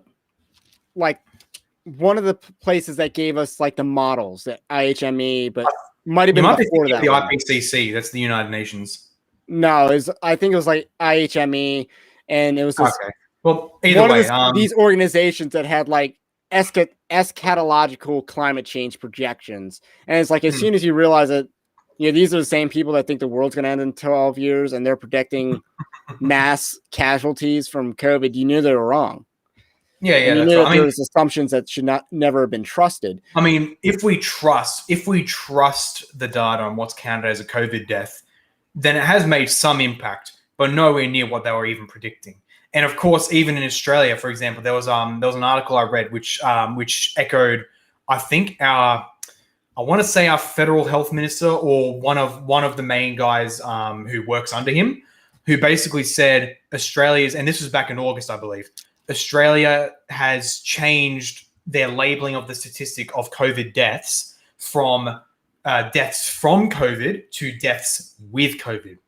And he acknowledged in his statement that it's because it is actually quite difficult to determine the primary causes of death in almost any context, really, but also with COVID. So our government acknowledged that our statistics are fundamentally deaths with COVID, not necessarily from it, which of course utterly destroys much of the COVID, branch Covidian apologetics out there. Again, one of the frustrations I have is we could not get Trump to, we could not mobilize Trump to represent us on this issue. Yeah. And he allowed the government to count just anything as a COVID death. He allowed that to be standard practice all across the country. His normism peaked there. Yeah, and it was a huge frustration is that even in America with the government, a president that would theoretically represent us on other issues, it completely did not represent us on this issue. That's right. And then just to go back and touch up on the climate change model is these people aren't actually afraid of the coronavirus. And I would argue that they never were. This is a new life and new purpose that they have. This person writing this article is entirely self-righteous. They are not afraid or concerned about saving lives. Yeah, they are self-righteous about it. That's it. I think Jordan Peterson made this point where a lot of leftists, the only reason why many progressives, for example, hop onto these cultural bandwagons and become activists like this is because they need a dragon to slay. They want to feel like they matter, that they have a purpose of some kind, and so they hop onto some this is their World War II. Yeah, which I don't doubt. There's plenty of like probably genuine, actually convinced apologists out there. I think I was quoting most of them are. But they become convinced. Representative Alexandria Ocasio-Cortez in response to climate change. Saw World War II. Oh yeah. But to bring it back to this, about the framing. So ultimately, when you see these Branch Covidian apologists say that they're concerned about the safety of others and people's lives and all that, do not treat that as if it actually means anything, because they are only actually talking about a mere hypothetical risk, and one that is still objectively very small, even if we grant that the virus is more dangerous than influenza, for example, even significantly more so. It is still, factually speaking, is still very small risk in terms of any meaningful idea of practical reality of what we mean by a high or a low risk. When we talk about the coronavirus, it is still objectively a very low risk. Obviously, that risk increases for people with certain comorbidities and people of the elderly age bracket, but that's normal for viruses. So it's not particularly groundbreaking that way. So whenever you read these people, know that they are manipulating the framing, even if they don't know it. Call out whenever they say that they want to save lives, or you're putting lives at risk by saying that's bullcrap. You're talking about a mere hypothetical risk that in individual circumstances you have no objective evidence for. So for example, if I open up my church tomorrow, if I had a church, and it's still in the COVID season and all that, and there are people saying, oh, you're risking people's lives, blah blah blah. And then you just go say to them, okay, give me evidence that any of my people here have the coronavirus. And they'll obviously, I don't have that, but they could have the coronavirus. And so they could spread it to someone, and that person could be injured, or they could die, even if that risk is super, super tiny. To which then you obviously respond, okay, so now you're going to backtrack from your claim that I am risking people's lives to I could be risking people's lives. So now if you're going to be consistent with that logic, and I still think the car analogy works well, although obviously the climate change one is fantastic. But the car one still works because it's immediate reality. That person may have just driven a car a few minutes before this conversation.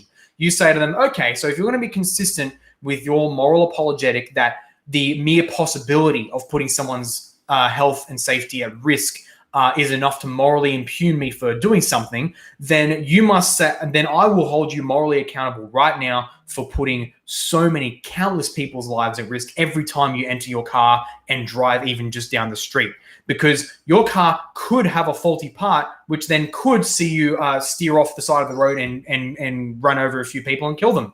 Or you, without you knowing, you could have a certain issue in your body, which then could see you be a not so optimal driver, which then could see you smash into another car and kill people. And here's the thing, for me, this isn't a mere hypothetical, because the issue of a faulty car part without the person knowing was something we exactly experienced a couple years ago. I was just sitting in my lounge room and in our house lounge room, and I was just watching the TV and all that. My lounge room is on the very end of the house that faces towards the street. So I have an open window that faces towards the street and all that. Parallel. So this is my house. I'm on. So let's say I'm on here. I'm behind the wall over here. Inside my house, watching the TV and all that. Directly on the other side, there's the street, and my brother's car is directly parked right there. I'm watching the TV, and I hear a massive bang, like a huge bang. And I'm just thinking, what the heck was that? We walk out, and someone's car had directly T-boned into my brother's car, and came to a total stop. They directly T-boned into my brother's car, and the way it was facing, if my brother's car was not there, that person would have launched straight into the living room and possibly hit me. So that happened. It was later found out that I believe it was either an axle for one of the wheels or the steering column itself. I believe it was an axle for a wheel. Basically gave out as the guy was driving, and he careened into my brother's car. So that's not a mere baseless hypothetical for me. That was a real thing where a person's car part was somehow faulty, whether they knew it or not. They obviously wouldn't have known it, but that could have killed me. That was a real genuine risk.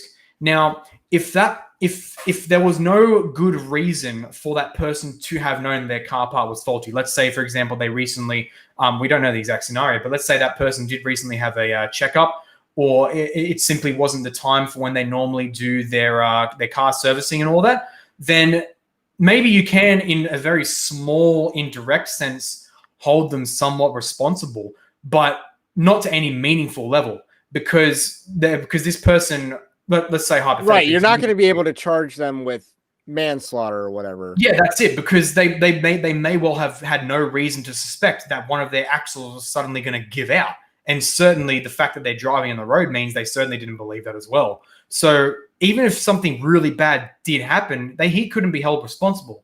I guess in a biblical sense, they might have committed manslaughter, but again, you run to the refugee cities and you don't get executed. Well, here's the thing: with the biblical example of the parapets, for example, that's like a direct, obvious, real thing. Like, put parapets up in your house so that someone doesn't fall off.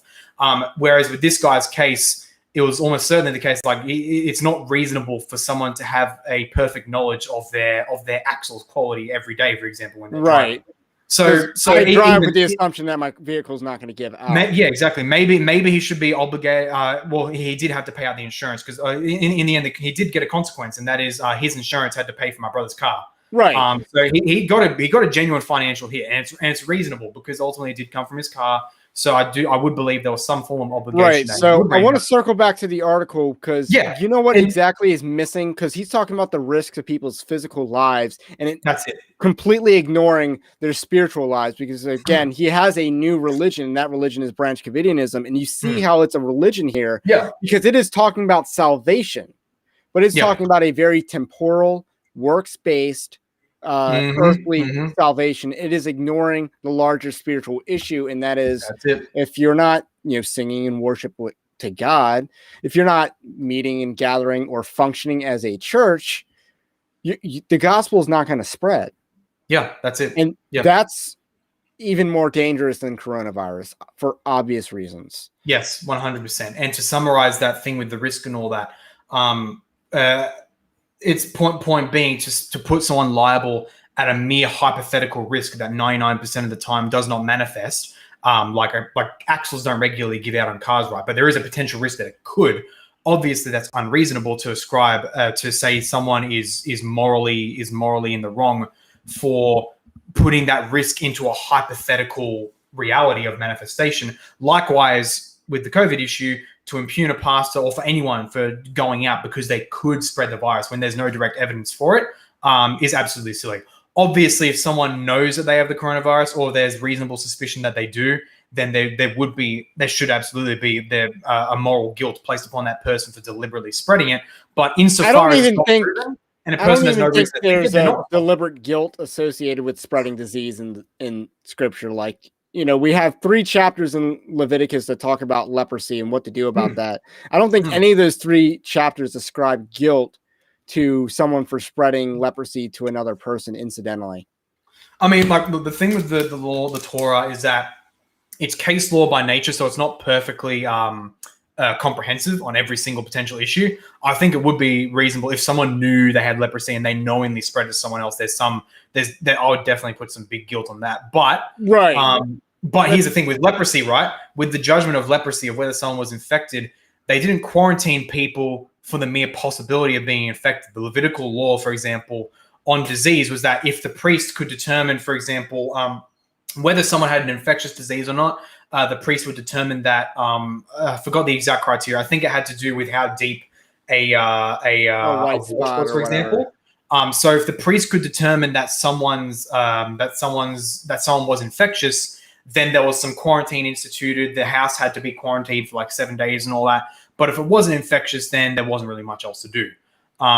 They never quarantined people for the mere hypothetical of being infected. That was not the case in the law, for obvious reasons, because it's absolutely stupid. So to bring it back to this, of course, it's all about framing people. Know that when they talk about the safety of others, they're full of crap, whether they know it or not. It is they are morally impugning people on the mere hypothetical risk, which is utterly unreasonable for the analogies that we gave on climate change and cars. So that's ultimately the key thing to know about this right here is an issue of framing, and it is a dishonest framing. That's the main gist of this kind of pathetic article right here. Not to mention the issues of trusting the scientific community and my government, which is obviously silly. It's raw appeal to authority fallacy. Even one piece of good evidence can refute an entire scientific community, quote unquote. Not to mention that it's an absolutely stupid call, because it is a demonstrable fact that there is scientific repression, both in the United States and here in Australia, where doctors are not allowed. Like they put their medical license at risk if they communicate any information about someone's side effects maybe being caused by a vaccine, for example. So that is doctors are not allowed to do that by risk of losing their medical license. So science is being suppressed, and therefore, by definition, we cannot trust the science because they are not allowed to explore all potential options. Yeah. So what's our next article?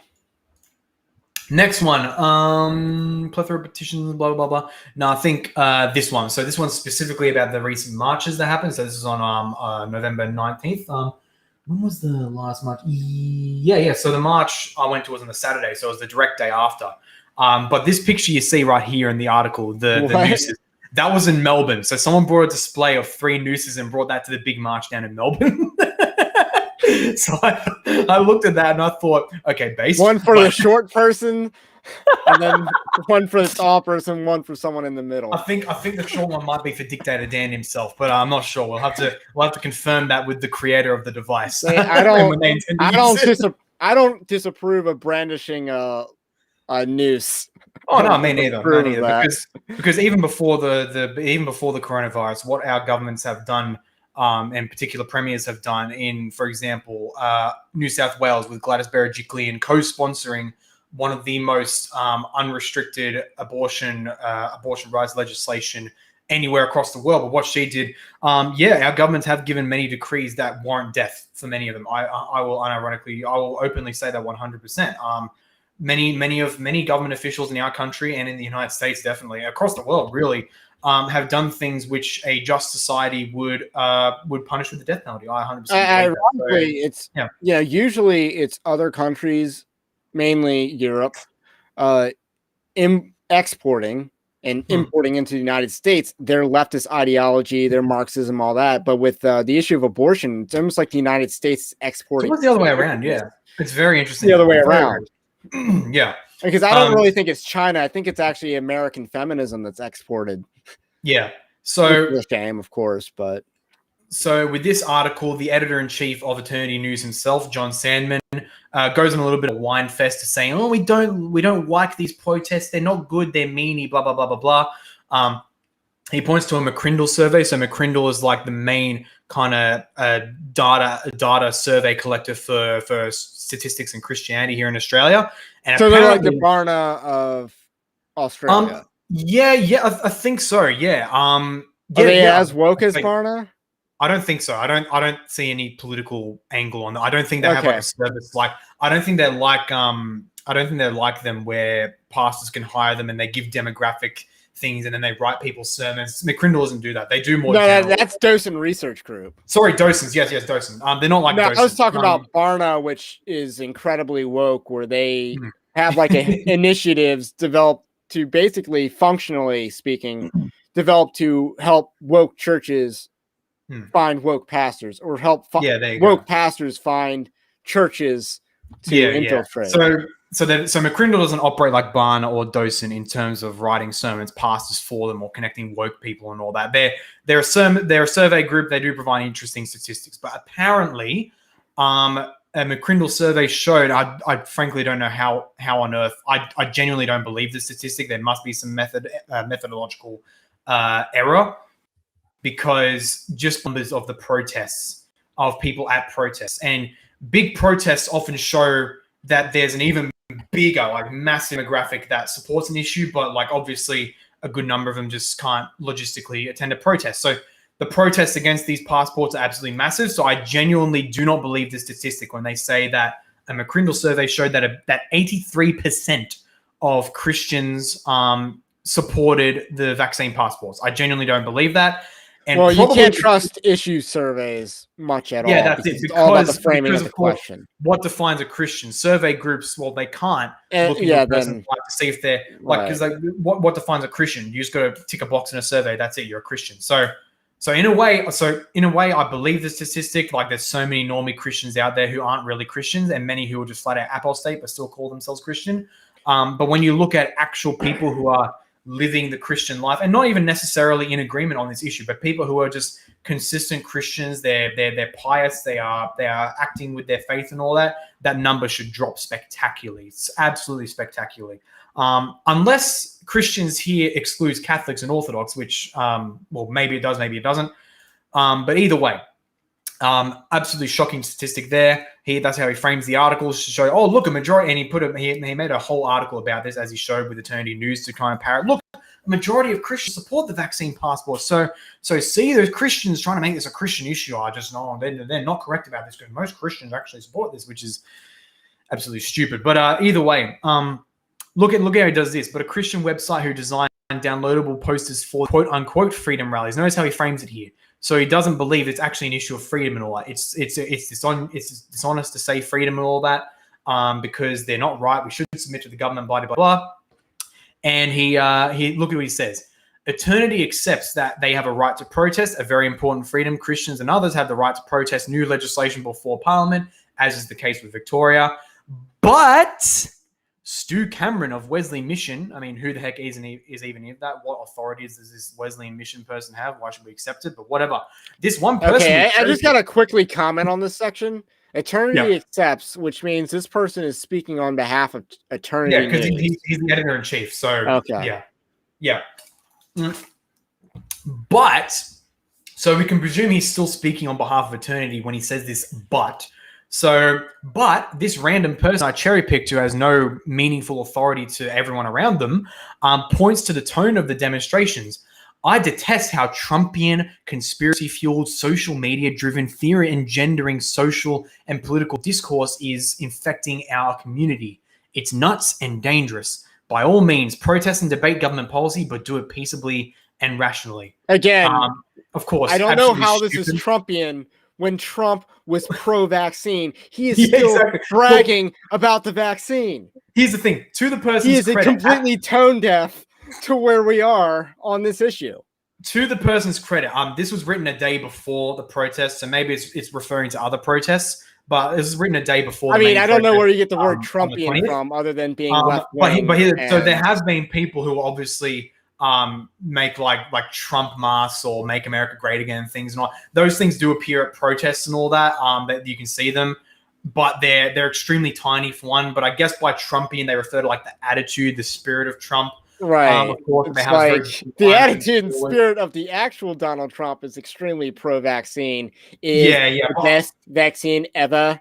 Exactly. We got it down so quickly. I can't do a good Trump voice, but referring to the actual Trump people have come to know and love when it's come it's very they're just trying to establishment. They're just trying to indulge their they live in Australia or whatever, so they don't get to they don't have many opportunities to drop the word Trumpian, and that's what exactly. this is about. It's just labels. It's no meaning. What does Trumpian mean?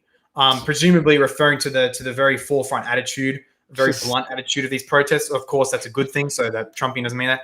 Conspiracy fueled. There are some genuine nutters out there. But they're very much to the background. They're very much in the background noise. So obviously, if you're gonna have a large crowd, you're gonna have some of that. Social media driven and fear engendering. These are actually not wrong. I mean, fear engendering for fear's sake. That's obviously wrong. But they're putting these protests are highlighting a genuine fear that people have. So that's actually good that they're not creating fear, but they're bringing a real fear to light. Social media driven. What the hell's wrong with that? Social media is a platform. I mean, Eternity News right now is social media driven. So what the heck does that even mean? It's absolutely silly.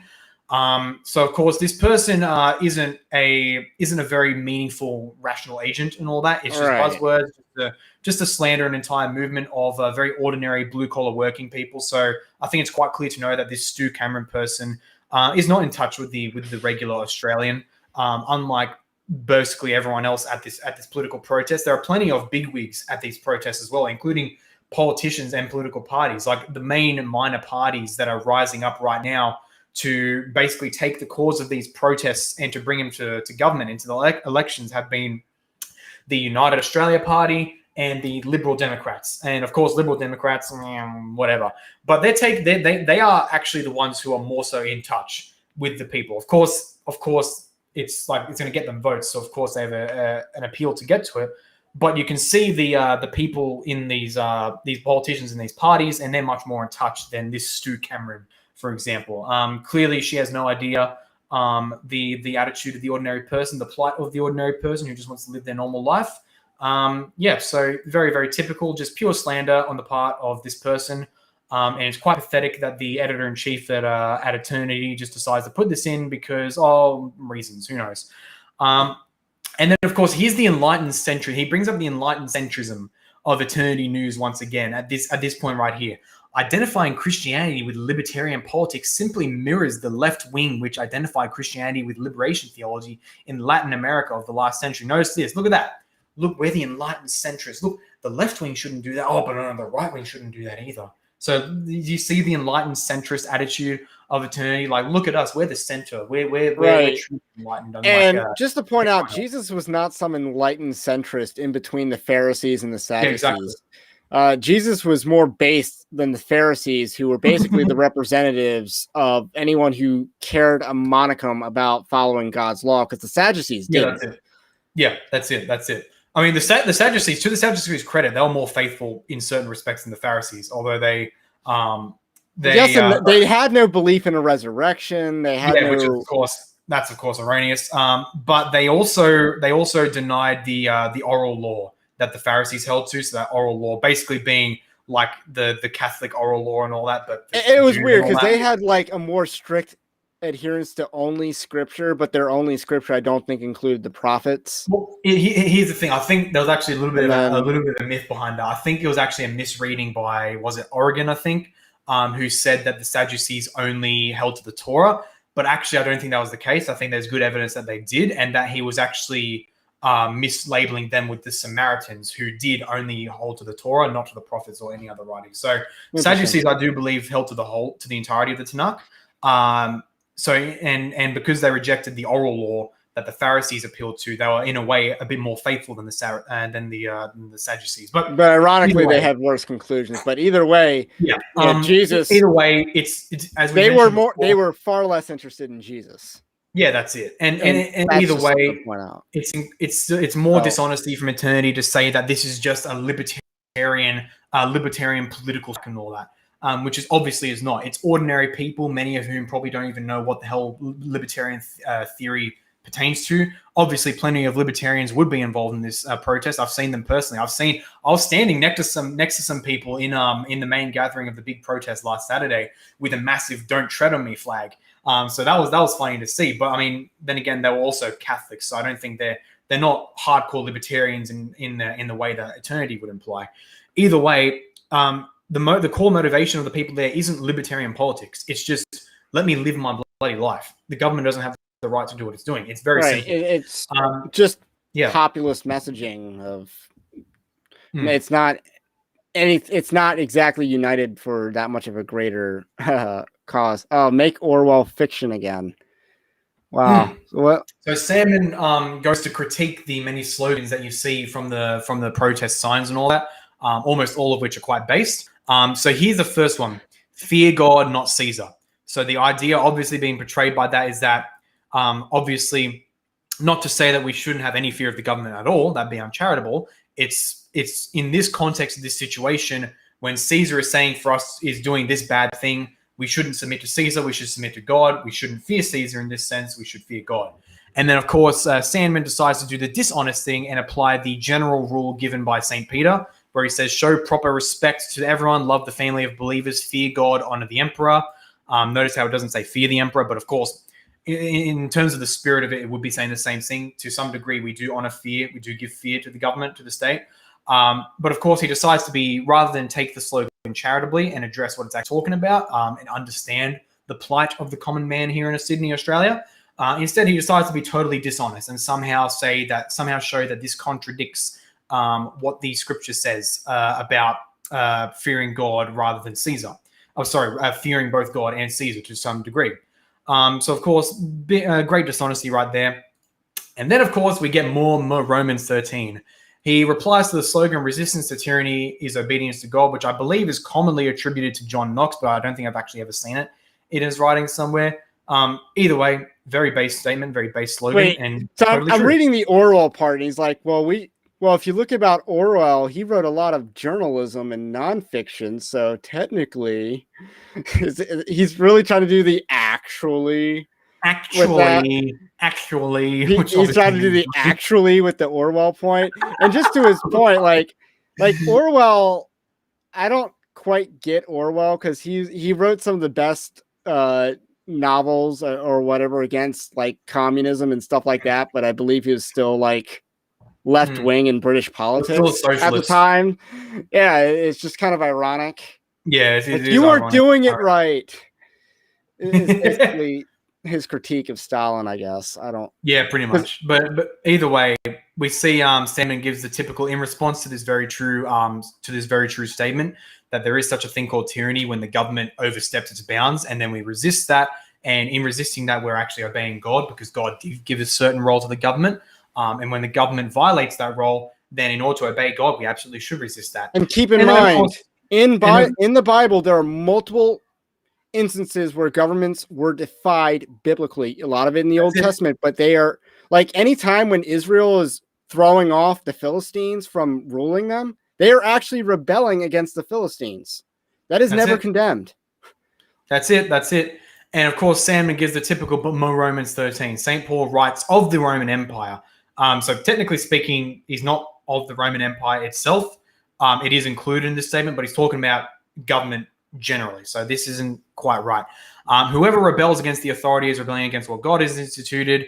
For those who do so will bring judgment upon themselves, and so on and so forth. Notice this. I'll get back to this in a second. But at the very end, he says Christians may resist unjust laws when disobedience to God is mandated. So the typical apologetic of the Branch Covidians and status apologists in general is that, we may disobey when they're mandating that we disobey God.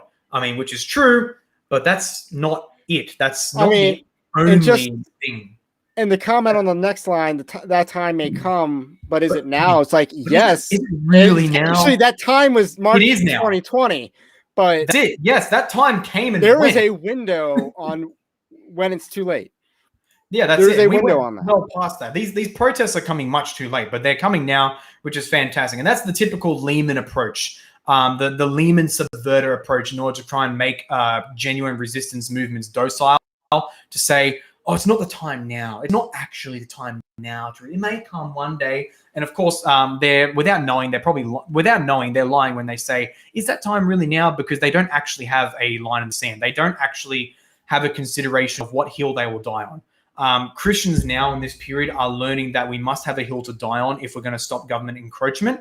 I've personally chosen that myself with the needle. I have made a total commitment, not regarding any issue of whether it's efficacious or if it's going to make me grow a third arm with 5G connection and all that. None of that consideration at all. The mere fact that, well, I'm a healthy young male, so it's very unlikely for me. But also, what sealed the deal is the fact that the government's forcing it on people. And so because of that, I've chosen that this is my hill to die on. I do not care the consequences, even if it precludes me from any teaching in the mainstream system, which it may very well still do that. My own teaching degree is potentially in jeopardy if the vax mandate remains, which I think is likely will be gone by early next year, but it might not be. And so my mainstream teaching career will be impossible, which is forcing me to look at other avenues, which I'm pursuing right now. So that is my hill to die on. I will not take a needle because I've chosen that hill to die on, because Christians have to choose a hill to die on, and they're learning that exactly. now. And what the likes of Sandman and once upon a time Lehman, but Sandman right now and other normie status apologists are doing is making the church docile so that the church doesn't actually respond to issues. They are, in the truest sense, subverters, whether they know it or not. So it's obviously wrong. And of course, everything he says about Romans 13 here, the way he uses it, is flatly wrong, anachronistic, totally eisegetical. We obviously discussed that earlier in the stream, so I don't need to reiterate that. But so a thoroughly dishonest take right here. Alrighty. Faith over fear. This we can agree on. Mm-hmm. And then he tries to say, but actually. Oh, wait. Acts of social justice. Oh my gosh. So now he's just saying, why aren't we woke enough? Or you're afraid of going woke. All right. What's our last article? It's a really bizarre trying way of twisting it and all that. But this one's interesting. Christ or chaos. So a very, very awesome phrase making its way around the reformed world as well. A good question to ask when observing the demonstrations. That's I'm sorry, shot, but whatever. You mean these demonstrations which are perfectly peaceable until the government decides to try and swing batons at people? These demonstrations which are perfectly reasonable, which are making their presence known, and arguably, in my opinion, they're too peaceful sometimes, in my honest opinion. But probably agree. Otherwise, they are perfectly peaceful until the government decides to come into the crowd, starts to swing at people, starts to pull people away to arrest them, to swing batons at them. Those protests, but that are the violence in the United States, we'd have to worry about feds infiltrating. Yeah, that's it. The feds won't infiltrate Antifa, but they'll infiltrate any sort of right-wing group. That's for sure. And you know what? Here's the huge irony with this dumb statement right here, is that the most recent protests now, so the ones that occurred on Saturday, simultaneously in Sydney, Melbourne, and Brisbane, but Melbourne's been having constant protests. And by the way, these protests, they're now saying they're going to be having them every week. So every Saturday in Australia, we're going to be having these big protests in Sydney and likely also Brisbane and Melbourne, because Melbourne has been having perpetual protests for such a long time now. But here's the thing. The violent protests have ended ever since the government stopped trying to break them up.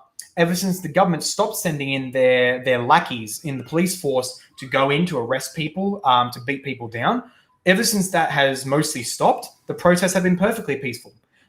So Salmon, you should probably ask that of the government. Why don't you ask that of the government that instigates violence, that is instigating violence for people? And again, the opposite of chaos is order. And who's trying to reinvent the rules of virology? Mm-hmm. Who's trying to reinvent created order? Who's trying to subvert the order of Christ itself? Who is trying to take over all aspects of life so that the state is God? Salmon should ask that about himself. Exactly. And the very end thing I want to note here, listen to this. Those of us not marching are not Judases. We simply disagree.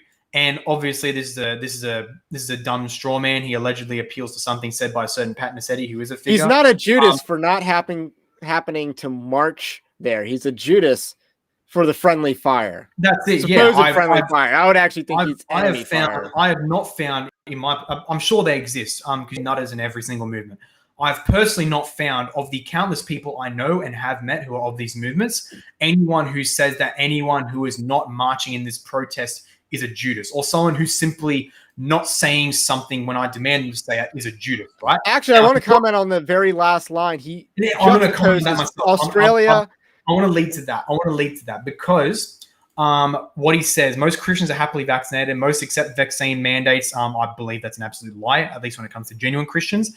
But the figures speak for themselves. Australia population, 25.7 million. COVID deaths, 1922. Florida population, 21.6 million. COVID deaths, 60,000. Of course, to say it's self-evident that our lockdown measures and vaccine enforcements, they're clearly working for us, and Florida is obviously doing bad.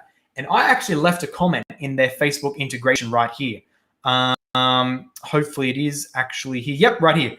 At the very comment. I'll read my comment out as my response. As is characteristic of eternity, you post a couple of decontextualized statistics in order to forward a specific view without regard for proper investigation, i.e. comparing Australia and Florida's population and COVID deaths. Of course, as a news site that's gone out of its way to speak in favor of proper scientific thinking, I'm sure you would know that giving naked statistics as if they decisively point a certain way without due investigation of the many factors involved is very, very unscientific. Poor effort, yet again.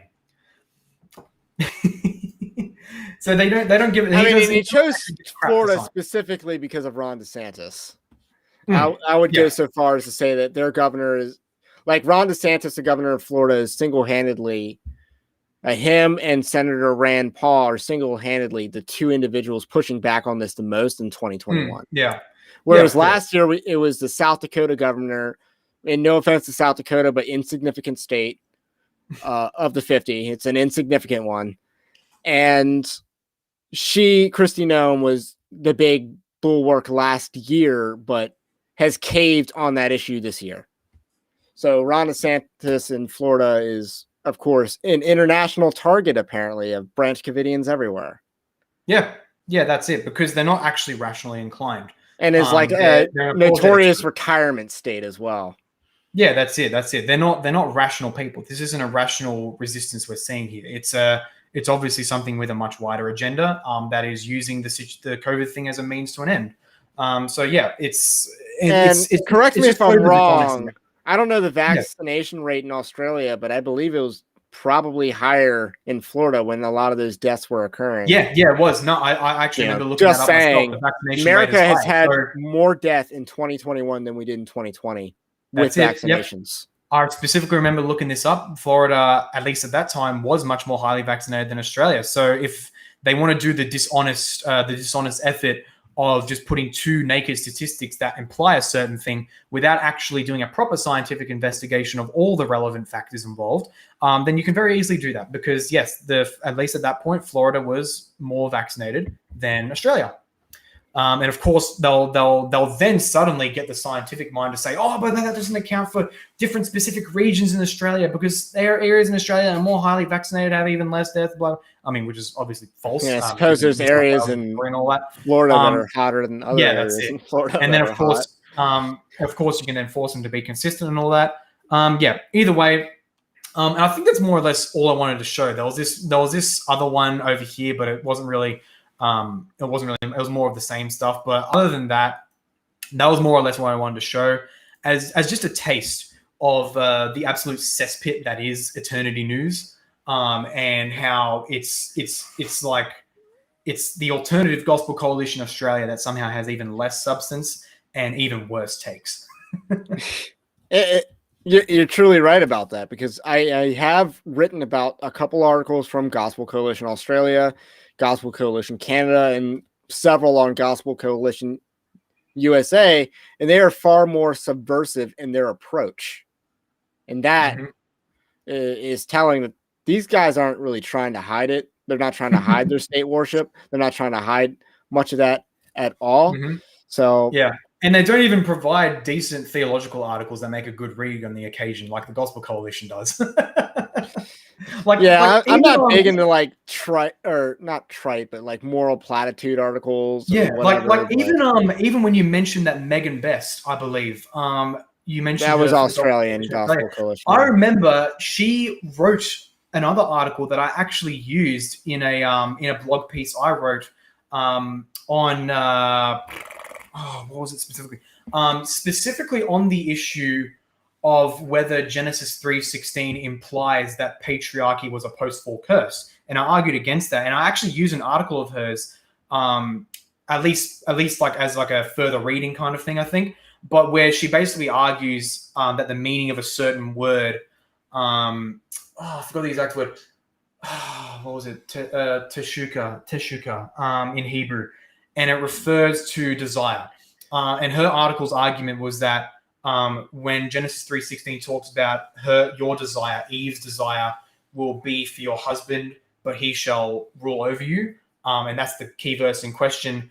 I think she specifically argues that Teshuka refers to a negative, a very negative kind of predatory type of desire that seeks to take someone over and to subvert them. So, and it was actually a decent article on that part. So ironically, she has written at least half decent stuff on like scripture. I mean, but then it comes to this there issue. are a lot of pastors that had decent takes on scripture, and Yeah. then when Branch Covidianism came, they Yeah, could that's not it. put pen to paper. And, Yeah, that's it. But So before we much of go, that, like, just why don't you plug your stuff again? Where can anyone find you? Because obviously you have some written stuff, and you also have some video content on the YouTube, which I linked in the description below. Yes, awesome. Thank you for that. So you guys can obviously find me as Ray showed before. You can find me at the other Paul on YouTube down below. I have a Gab account. I'll link that in a second, but I will link now my written blog, which I'll occasionally put a piece up. And my latest piece that is there is actually the response to Professor Parkinson. So you can read that at the very top as well. And I also have some other interesting pieces on other things, including mainly on the primarily on the issue of scripture and the genders and the sexes and all that. That's kind of like my main area of theology, has been for quite a while. And I continue to I'm planning to put some more stuff out on that at some point. So you're not down. You're down with the patriarchy instead of down with the patriarchy. I'm down with the patriarchy. Yeah, I'm down with it, man. that's a good way to put it. But you can also find me on Gab. I'm my Gab name is Paulos, and I think it's because I actually got in on Gab very early, like when it actually started some years ago. So I managed to sneak up an otherwise relatively very common Greek name, Paulos. So that's me at Gab. I put that in the live chat as well. I, of course, have my BitChute and my Odyssey, which you can find by the exact same name, The Other Paul, and I link it in all my videos. You can also become a patron if you want. So I have a few Patreon tiers with successfully awesome benefits. So, for example, if you contribute $10 Australian or more, you'll gain access to the Discord where I give updates on content that I'm working on. And we even have a guy in there who's going to be a dedicated Latin coach. So I am hoping over time to have people who will volunteer their services on my Discord to give kind of like casual but very helpful like coaching in various disciplines, academic disciplines, and that. And they can in turn plug their own further services that people can go to. So he runs his own stuff as well, so that once there's some patrons and all that who want to chase up Latin coaching on my Discord channel, they can also get further services from him. So it's kind of a win-win situation. I give them a platform, and all that. So, yeah, that goes for the guest before you. The last time was Bobby Lopez, who's all about building. All about how Christians should not neglect the arts, whether it be language and history. You need to retake it. It's exactly. all the liberal schools taking over all areas of academia. Exactly. Like criticism and all that. So he's big on not abandoning the arts, and it's cool that you want to. It needs to be retaken. It needs to be retaken. Do that. That's so what I want to do. Exactly. So I'll say that's for $10. You can do that. There's higher tiers as well, but if you go for the $25 Australian tier, and again, this is Australian dollars, so if I say $25 Australian, it's even less in US and other dollars, so that's even bigger incentive. But for $25 Australian, you can gain access to a private Minecraft server, which I host. So far, no takers yet, but if you want to do that, the server's up, and that can be nice and fun. But yeah, that's basically it. That's basically my plug. Awesome. Well, anyway, that's all we got to say about this for today. And again, don't forget to like the video and also subscribe to the channel and his channel as well. My name's Ray. This is Paul. And we will catch you on the next one. Awesome. Catch us.